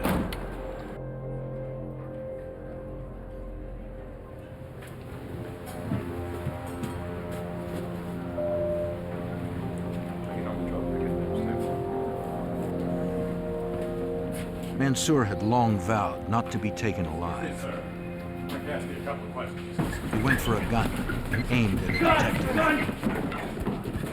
From the time I saw the gun to the time my weapon was fired, you're talking about 2 or 3 seconds. So not a whole lot of time to think about it. You have innocent civilians in the lobby. Missing isn't an option. Even with 3 9mm rounds in him, Mansour continued to struggle as they took him into custody. Because of their training, the arrest team was unharmed. Things had to be instinctive. Things had to be committed to muscle memory. And those reactions that occurred that morning were reactions based on excellent training. They were the byproduct of great training. So my recommendation to other agents would be receive as much training as you can. Try and get it to the point where it's instinctive. The pursuit of Mansour had lasted 5 months, involving more than a dozen law enforcement agencies. New York City emergency personnel tried to stabilize Mansour, but he died en route to the hospital. His rampage was finally over. Not any one law enforcement agency can handle an investigation of this magnitude by themselves, and without the cooperation and efforts of all of the law enforcement agencies, I don't think Mansour would have been caught without causing harm to someone else. In Washington, D.C., a notorious drug gang threatens an entire neighborhood. Witnesses are intimidated or killed. Even as the police and the FBI build a case against the killers, the body count continues to climb. Drug sales skyrocket as a neighborhood becomes a virtual war zone. Now the FBI must find the key to destroying a deadly gang known throughout the city as the K Street Crew.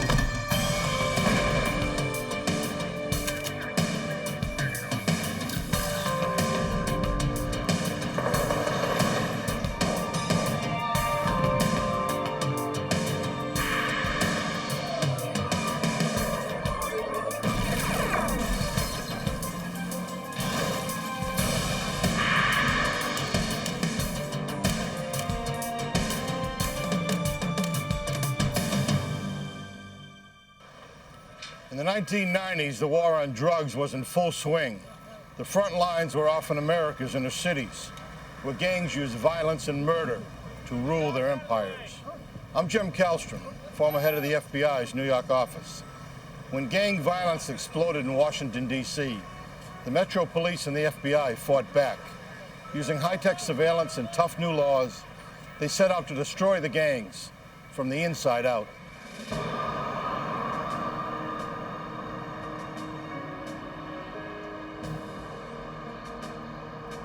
Washington, D.C. In this city of monuments and museums lies the heart of American justice. The Supreme Court, the Department of Justice, the Federal Bureau of Investigation. But even our nation's capital is not immune to crime.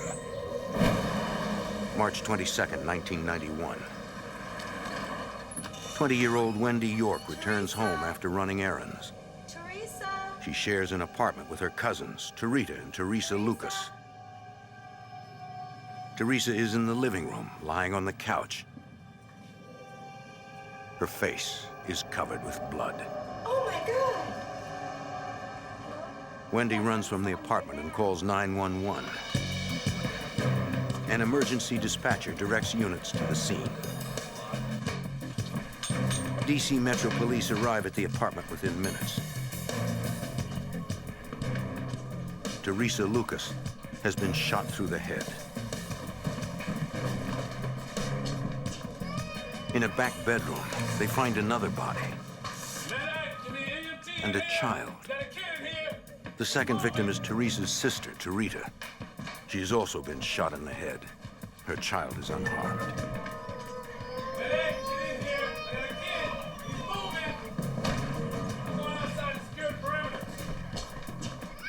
Police discover another baby, terrified but also unharmed. It's Teresa's child. It seems both children have been alone with the bodies for hours.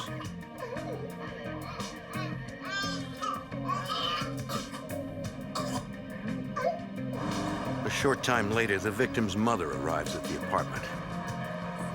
Renee Brown finds the building surrounded by police. My mind was racing, and I was trying to get in. The police were holding me back. They said, "You can't get in." I said, "This is my house. I have to go in." That was the most horrific day of my life. I will never forget it. They were very devoted and dedicated mothers. They loved their kids, and they didn't deserve to die. Crime scene investigators process the apartment. They find no signs of forced entry.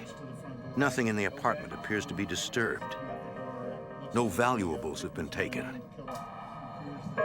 There is nothing that suggests a motive for the brutal slaying. Detectives suspect the victims knew their killer. Nothing in the bathroom there. Let's take a look. Detectives ask Renee Brown to check the apartment. Please look around and see if you see anything. The grieving mother is willing to do anything she can to help. Renee notices something missing from Teresa's bedroom. The first thing I noticed was that a poster-sized picture that was there the previous night had disappeared from off the wall. A frame is found, but a photo of Teresa's boyfriend, Sam Carson, is gone. And I told the detective then, I said, "I wonder where that picture is." And we looked in the trash in the back, and it was nowhere in the trash. So I said, whoever has that picture is the murderer. Police contact Sam Carson to ask him a few questions. How you doing? He denies being in the apartment the night the two women were murdered. Do you know that your girlfriend was killed last night? Although Carson is a likely suspect, police have no physical evidence to tie him to the murders. Like, where were you last night? You think you can come in? Detectives interview people in the neighborhood. Federal detective? Although gunshots were fired in the Lucas apartment, neighbors claim they heard nothing. Not sure about that? I don't Did you happen to know the women? No. Two young women have died, and yet nobody is willing to talk about it. The double homicide catches the attention of law enforcement across the district, including the FBI. Special Agent Vince Lissy is shocked by the brutality of the crime. Right here. You got the photos they've got from Craig. Agent Lissy often works undercover and must protect his identity. It was horrific. The police had very few leads to go on. They struggled and struggled with the investigation for some time, but there were no real witnesses to it. Without a witness, police cannot identify a suspect. Without a motive, they cannot catch the Lucas girls' killer. And without evidence, the double homicide will become a statistic. Yet another unsolved murder in a city plagued with violence. The epicenter of that violence is Greenleaf Gardens, a housing project on K Street. The drug trade has reduced the neighborhood to chaos, according to Detective Steve Kirshner. Crack cocaine hit the city hard in '85, '86. Along with that came a lot of violence. The homicide rate went sky high. I believe it started out mostly from jealousy of who was making the most money. There were kidnappings, assaults, just led to a very violent area. Buyers, many of them from the suburbs, made the dealers on K Street rich. The area provided few economic opportunities, so the lure of easy money proved a powerful recruiting tool. It was a huge moneymaker for him, and it was pretty hard to tell a 14 or 15-year-old kid, hey, listen, go to school, do all the right things, whenever they can go out on the street, sell crack and make $1,000 a day. They could buy all the things that they didn't have before because they live in an impoverished home.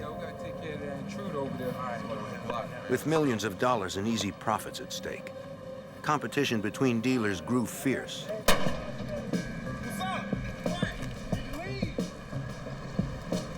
Streets became borders as gangs battled over sales turf. The neighborhood was a powder keg, according to Metro Homicide Detective Tony Brigadini. The area was deadly.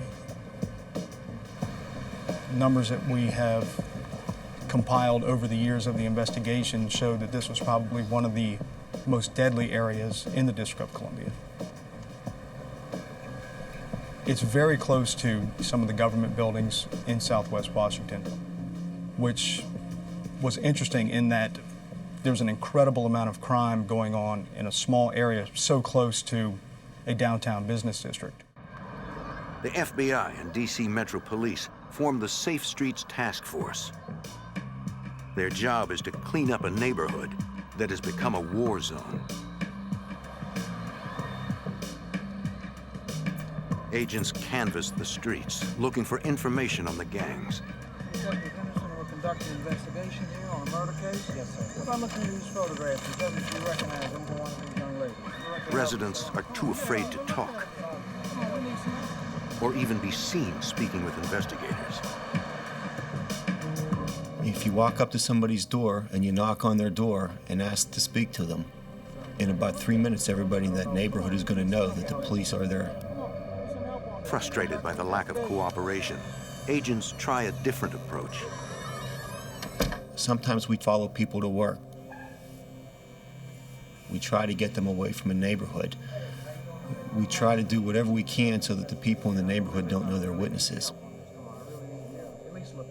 Slowly, the residents open up.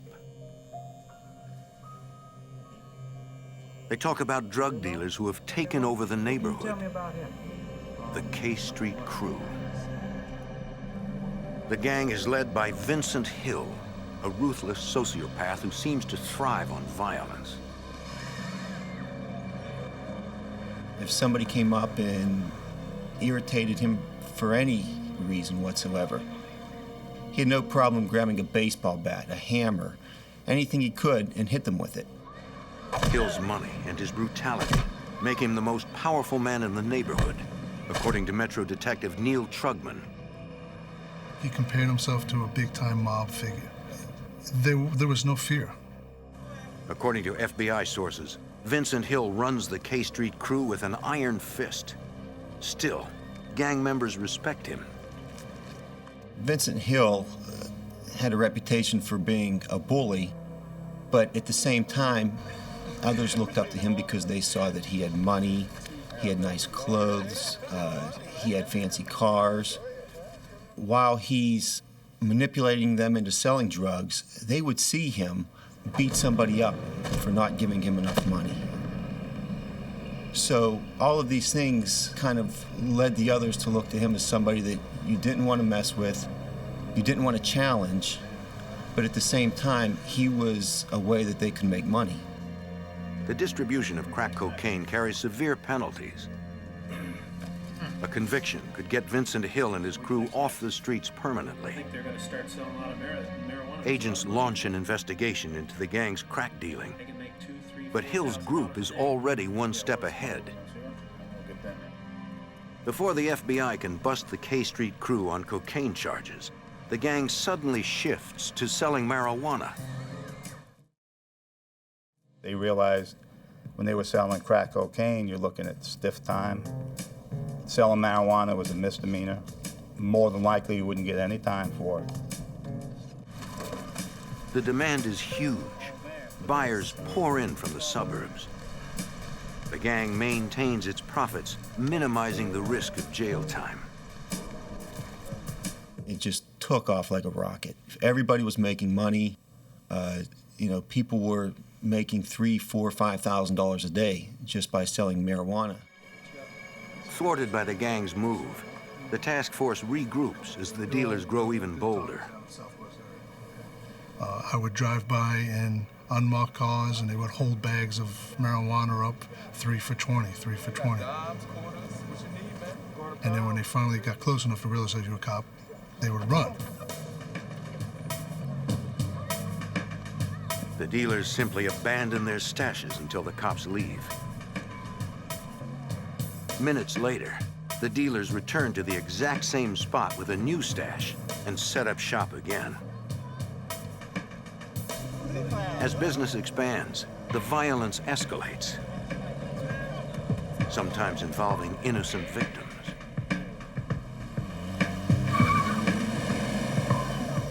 On August 29, 1992, Travis Ross and 2 friends are mistaken for rival drug dealers.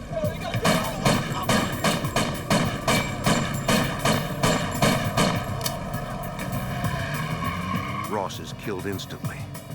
Both of his friends are critically wounded. Police interview the survivors. They say they have no idea who shot them or why. Their reluctance to answer questions is understandable. Police believe the K Street crew has already murdered a dozen people who cooperated with authorities. What they don't know is how the gang is able to identify these potential witnesses. In 1995, Bruce Spencer is shot 5 times at point-blank range by a K Street crew member. Somehow he survives. He is willing to identify the man who shot him. The task force immediately places Spencer in protective custody. He is registered at a DC hospital under the name John Doe. While Spencer recuperates, Agent Lissy and other investigators scour Greenleaf Gardens looking for the men who tried to kill him. On K Street, Agent Lissy and Detective Trugman find themselves face to face with Vincent Hill, the gang's notorious leader. He said, look, all your witnesses are going to die, every one. Even your buddy who's in the hospital under the name John Doe, in room, and he told me exactly what room it was. And I shook my head as if I didn't know what he's talking about, but I knew exactly who he was talking about. They wanted to let us know that it was their business to locate witnesses and silence them.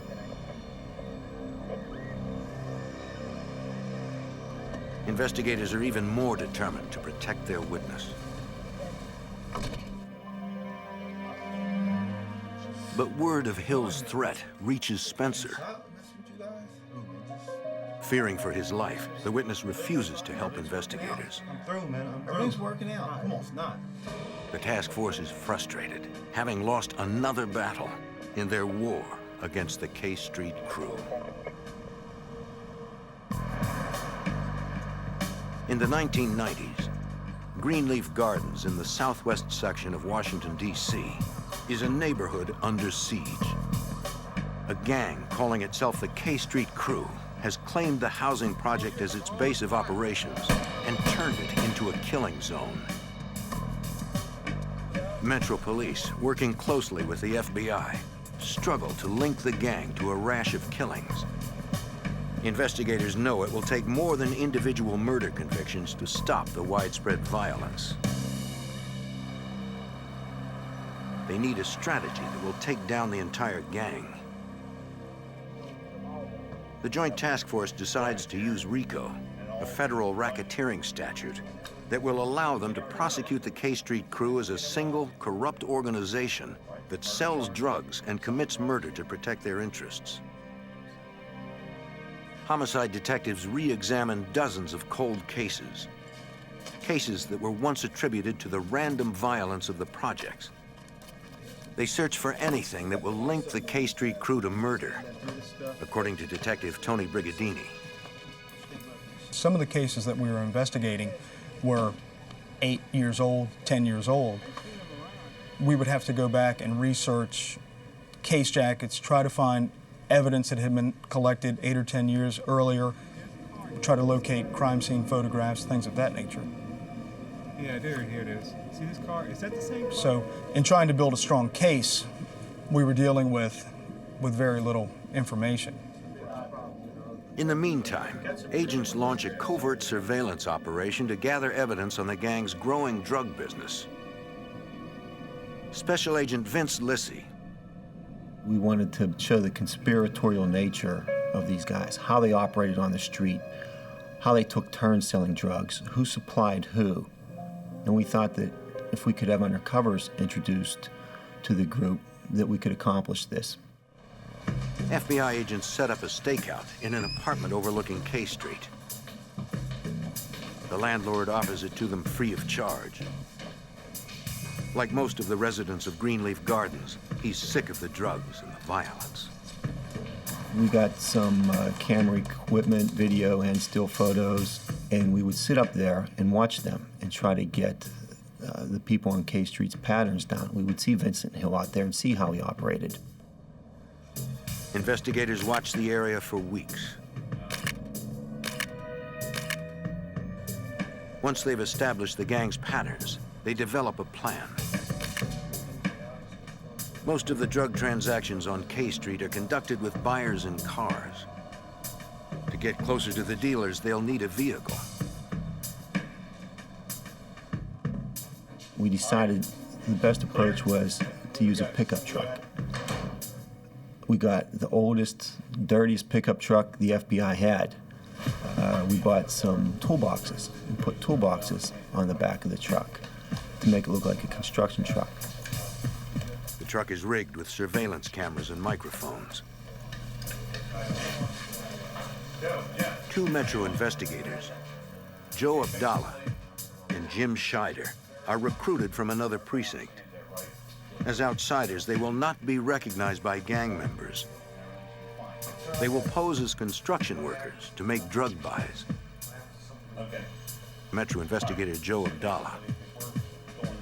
So me and Jimmy had it prearranged. If I was in any trouble or I felt my safety was in jeopardy, I was going to run for that truck.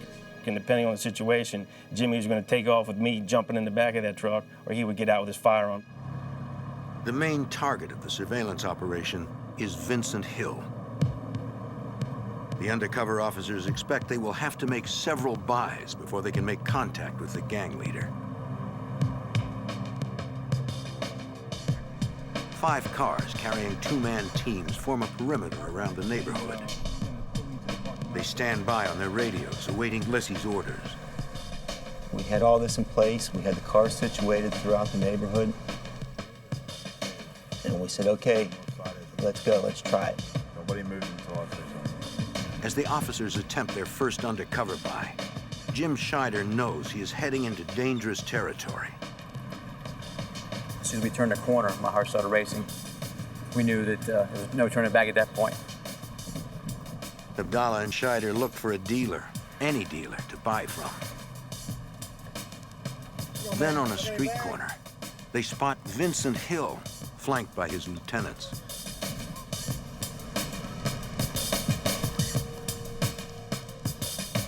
The K Street crew is out in force. What y'all need? Man, can I get a couple bags?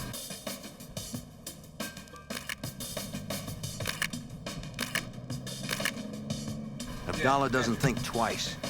gets out of the truck. And I'd asked if I could get 2 bags for $40, which meant 2 bags of marijuana, which were $50, but if I could, I'd get them for $40 a piece. An individual to my left side ran to go get them from a stash, which was on a fence line.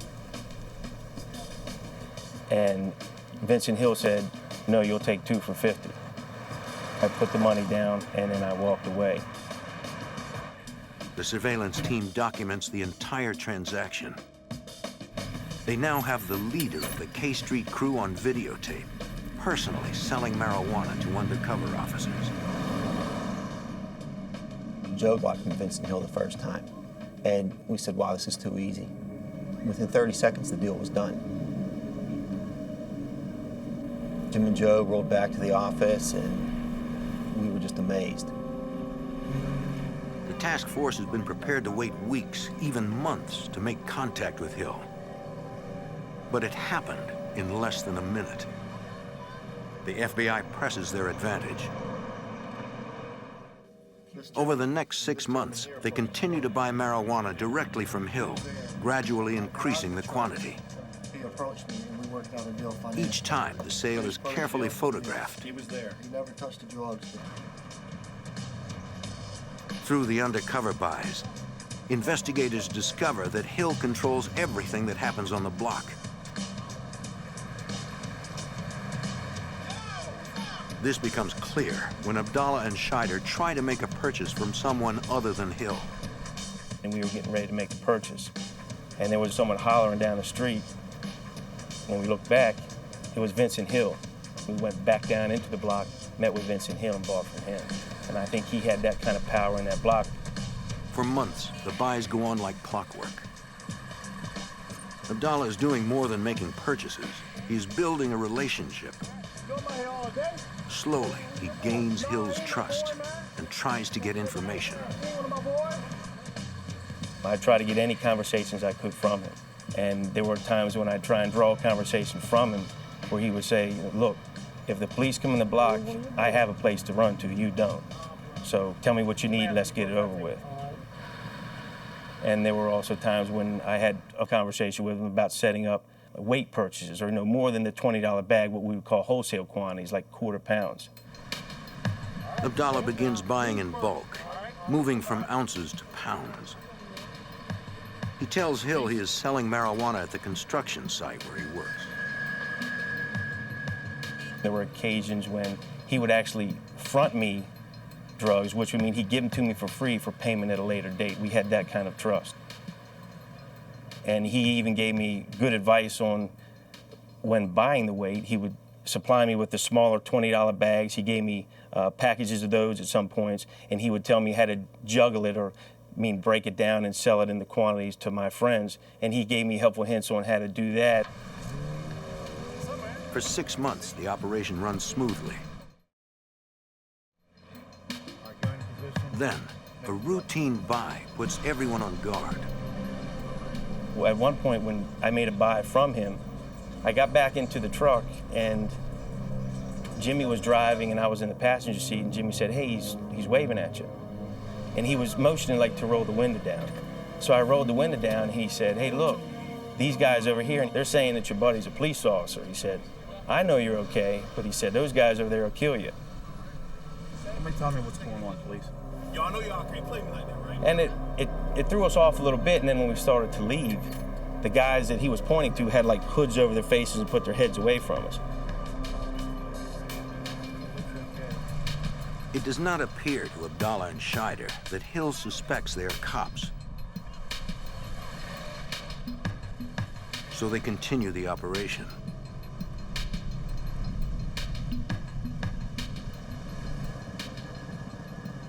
A week later, the 2 detectives pull into K Street. Vincent Hill is there. Hill was cold to me, didn't want anything to do with me, said he didn't know where they sold marijuana, didn't know what I was talking about. And it was very confusing, because even when he was angry and sold, he was just in a hurry. He'd say, what do you need? Hurry up and get out of here. But on this day, he's like, I don't have anything, I don't know what you're talking about, you can go somewhere else. Hill sends them to another dealer down the block.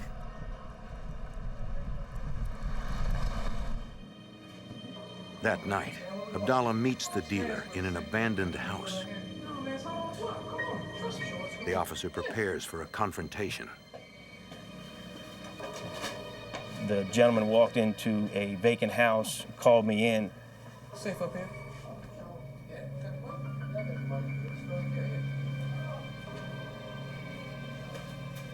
The gentleman tried to give me like a sandwich baggie full of lawnmower clippings. It wasn't real marijuana. So it was that point, we knew something was wrong. Abdallah knows their cover is blown. With backup cars at least 2 minutes away, he slowly talks his way out of the building.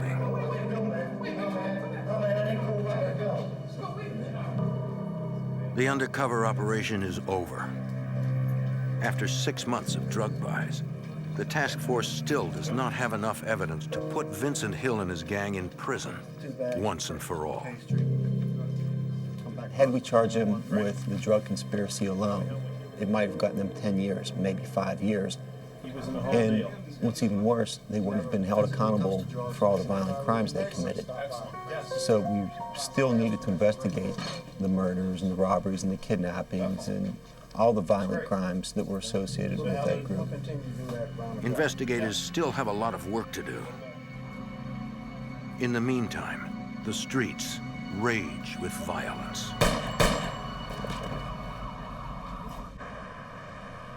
In Washington, D.C., a lengthy undercover operation has begun to produce results. Investigators have videotaped the infamous K Street crew selling drugs. But now, they must find evidence of the gang's more violent activities. In 1995, a brave young woman steps forward. So what would you like to tell Chrissy Gladden is 19 years old. that you can share with us? As a single mother, she is worried about her neighborhood. Okay. We know you're scared. These are scary. Chrissy tells police that Jerome Martin and Antonio Knight are responsible for a drive-by shooting. She overheard Martin talking about it. Although she doesn't know the victim's name, her description of the crime leads investigators to an unsolved murder. 6 months earlier, Travis Ross had been killed in a drive-by shooting near K Street.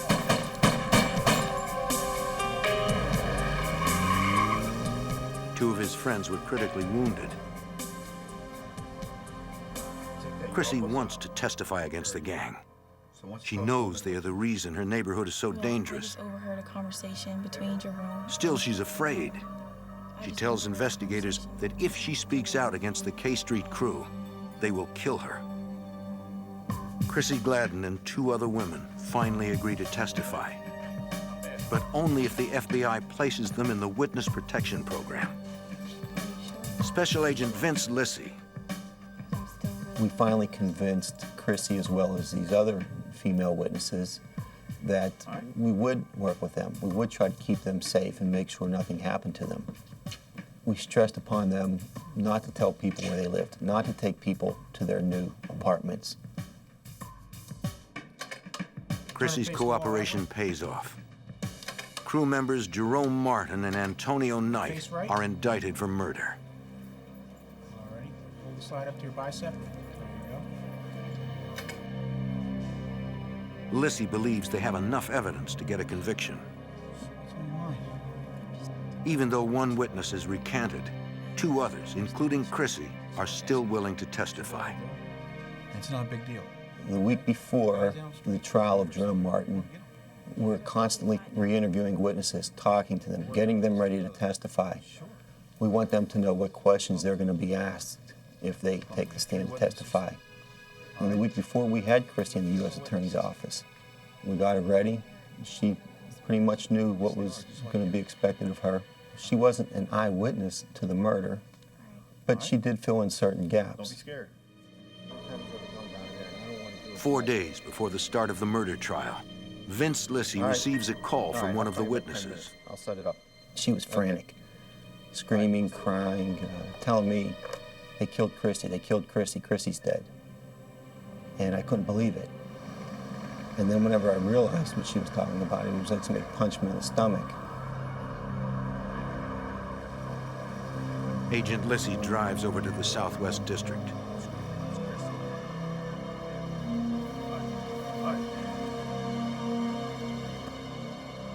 At the crime scene, Metro Police tell him what happened. Get that marked right away. Let's call forensics. According to witnesses, Chrissy attended a party on 37th Street at the home of Antonio Knight's girlfriend. As she left the party, 2 gunmen appeared and opened fire.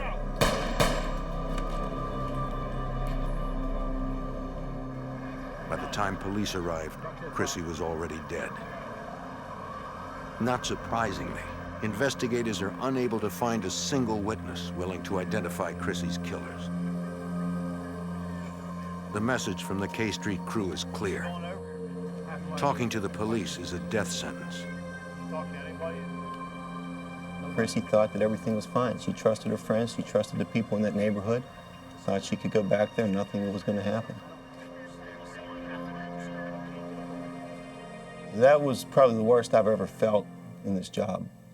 It's hard. It's hard to keep going sometimes when that happens. Still, the task force pursues their case against Jerome Martin and Antonio Knight. The trial is a disaster. The case had lingered in the system so long in D.C., we said, we got to go. And we went forward with it, and we did the best we could.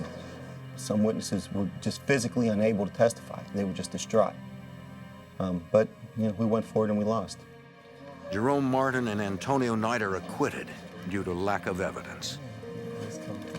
To the K Street crew, witnesses like Chrissy Gladden are a minor inconvenience. It was really something to see these guys go free. And at that point, they won the battle. They were happy. They won the battle. And I told myself, you can't sit back and let them continue to win these battles. Chrissy Gladden's death and the acquittal of Martin and Knight are major blows to the investigation. The task force refuses to give up. Somehow, they will find a way to bring the K Street crew to justice. In Washington, D.C., the K Street crew is terrorizing a neighborhood with drugs and violence. Investigators spent months working with 19-year-old witness Chrissy Gladden, who agreed to testify against them. On October 5th, she was gunned down outside a party. Even without witnesses, Detective Steve Kirshner is determined to find her killers. We stayed on it, trying to find a break in that case. And we did everything we could. We printed up flyers, offered a reward. It really crushed the investigators on the case, especially Vince. It's horrible. It's just, part of you says, what more can I do? That's it. You want to wave the white flag. But the other part of you says, wait a minute, I'm not going to give up. I'm not going to give in to their ways of justice. It's not the way it's supposed to be. Less than a month later, the FBI and D.C. police get an unexpected break in the case. Robert Butchie Smith, a senior K Street crew member, is arrested for drug dealing. In an effort to get Smith to talk about the gang, the FBI tells him he faces federal racketeering charges.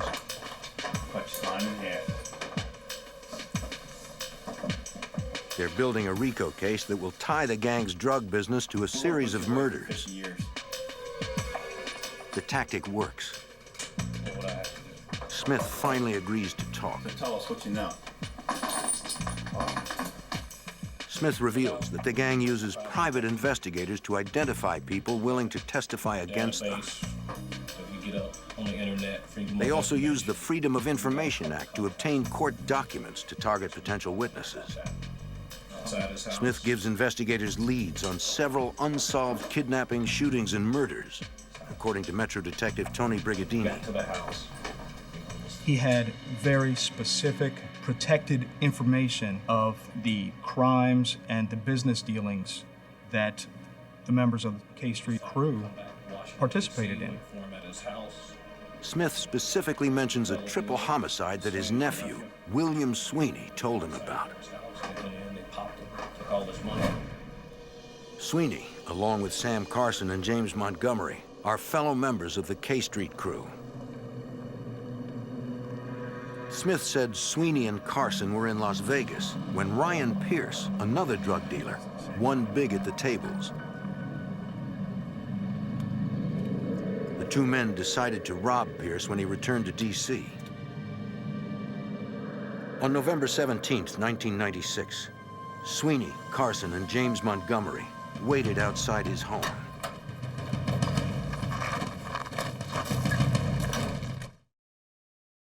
Pierce arrived late that night, along with 3 friends. The K Street crew made their move. Where you at, fool? What's up, man? What's this, man? Where the money at? No, where money? Get over here. Get over here, Castle. Get over here. Get over here. Pierce told the gunman he had already put his winnings in the bank. There was no cash in the house. Man, this is crazy, man. I don't have no money here, man. Wait. Sweeney killed both men. One woman tried to flee, but was shot to death. Another woman managed to hide until the killers left. Get out of here, my fellas. Get out of here.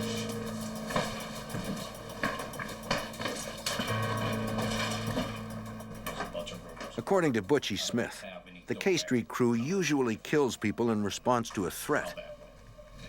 But Pierce's murder was different. This time, it was all about greed.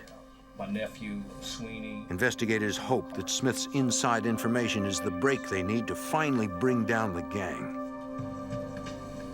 At that point, then we knew, okay, now we can start to get the framework of an indictment ready so that we could go and start to prepare charges against these guys for crimes other than the drugs. Smith agrees to become an FBI informant in exchange for a reduced sentence. It's a risky decision. I'm dead. I'm done. If anyone finds out he's talking to authorities, Vincent Hill will have him killed. Technicians analyze a single fingerprint found on a screen door at the murder scene. It matches Sweeney's prints, corroborating Butchie's story.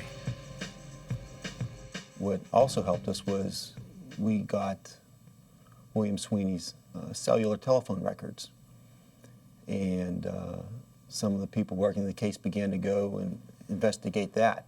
And they contacted the cell phone company and found out that the cell phone was used near the scene of the triple murder at the time of the murder. Investigators moved quickly to neutralize Sweeney. In April 1997, he is arrested on unrelated charges. While awaiting trial in jail, Sweeney receives a copy of his own arrest warrant from his attorney. An unnamed source is listed as an informant against him. 2 months later, just when it looks like the task force is about to put an end to the gang's operation, Robert Butchie Smith is gunned down in broad daylight. The FBI informant has been shot a total of 13 times, mostly in the head. When Butchie got killed, it brought back all these feelings and the memories, and you know, it's hard. It's hard to keep going sometimes when that happens. Much like Chrissy's murder, there were no leads. Although many people were out on the street and saw it that day, nobody would come forward, nobody talked. Butchie Smith's murder threatens to unravel the case against the K Street crew. Investigators have lost their only informant. The brutal killing scares away other potential witnesses. After Butchie's murder, we sat around looking at each other like, what do we do now? Where do we go from here? It really took a lot of the wind out of our sail. We ain't stopping. We had to figure out how we can continue with the investigation. Where were we going to go? We thought, okay, we can follow up with the leads Butchie gave us, but still, we needed somebody on the inside, and we no longer had Butchie to give it to us. We had to gather around and tell ourselves, we can't let this get us down. We can't stop.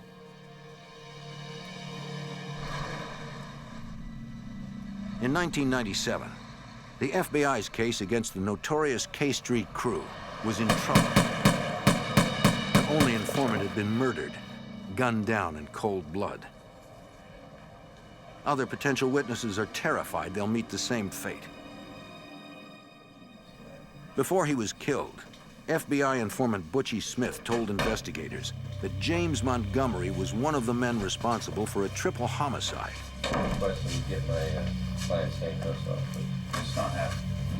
Montgomery is arrested and brought in for questioning. Mr. Montgomery, interesting. You got like Special Agent Vince Lissy pressures the suspect to talk about the triple homicide and the rest of the gang's crimes. Montgomery is already facing a long prison term for the murders. You want to tell me about anything you know? In the end, he decides to cooperate. Montgomery admits his role in the triple homicide. He also confesses to 7 murders, including that of cooperating witness Chrissy Gladden. Lissy presses for more leads on crimes committed by the gang.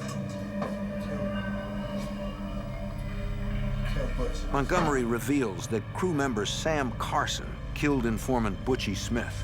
What else you know about Carson? Then he drops a bombshell.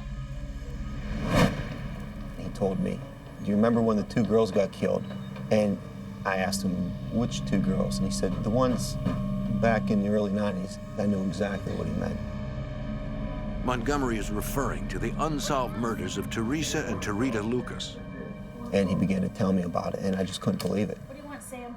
I just want to come in and talk to you for 1 or 2 minutes. According to Montgomery, Sam Carson had stashed a bag of guns at the home of his girlfriend, Teresa Lucas. When he asked her to return the guns, Teresa claimed she didn't have them. She didn't want them around her children, so she threw them away. Can I use the bathroom real second, please?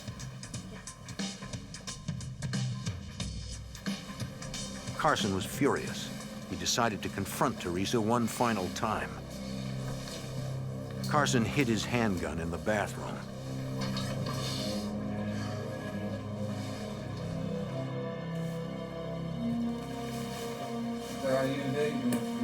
He tried to calm Teresa's fears by showing her he was unarmed. You know what this is about. I want my guns, Teresa. He began again to ask her, "Where's my gun? I need my gun. Where did you put it?" No, nobody has them. Sam, I just literally met I want them right now. No, Sam, children in the house. I want my guns. And she gave him an answer that wasn't satisfactory. All right, you want me to go? Just go. You want me to go, right? I get out. He went back to the bathroom, retrieved his gun, That's for the wrong person, Teresa. Sam. Get the girl. Sam! killed her. Sam walked into the bedroom, and as Tarita was waking up and starting to sit up in bed, he shot and killed her.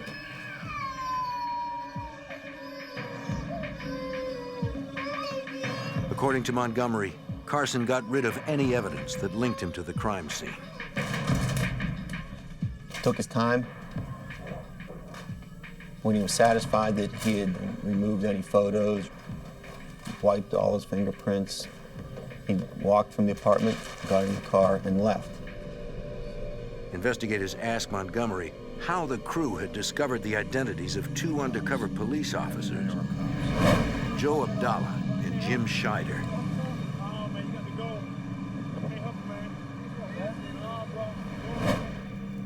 Montgomery admits that someone from the other side of town recognized them as law enforcement and told Vincent Hill. No, there was this girl. Although Hill didn't believe it at first, he soon became suspicious, according to investigator Joe Abdallah. Yeah. Back in the On a 90s. subsequent buy we made after that day, they followed us in the truck as we left and followed us back to the FBI building where was our meeting spot after the buys took place. And that's the date they quit selling to us. Lissy isn't taking any chances with this witness. He decides to move Montgomery out of state for his own protection. In the fall of 1997, Montgomery pleads guilty to 7 murders. As part of the plea agreement, the court seals details of his sentence and whereabouts. Sam, boss. FBI, I have a warrant for your arrest. Put your hands on your head now. Police arrest Sam Carson and charge him with the murder of Teresa and Tarita Lucas. William Sweeney, already in jail on unrelated charges, is indicted for the triple homicide.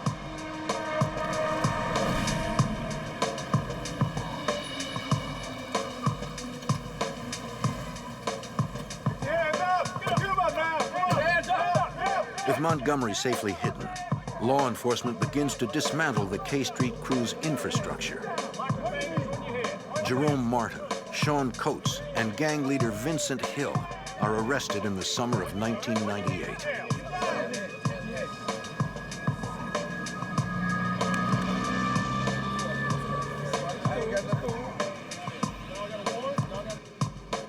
A federal indictment charges the gang with 13 murders, 87 counts of racketeering, drug distribution, kidnappings, and robberies. A federal judge permits recorded testimony from Chrissy Gladden and Robert Butchie Smith to be introduced at trial. Even in death, the gang's victims point a finger at their killers. In 2001, every gang member charged with murder is convicted. They receive life sentences without the possibility of parole.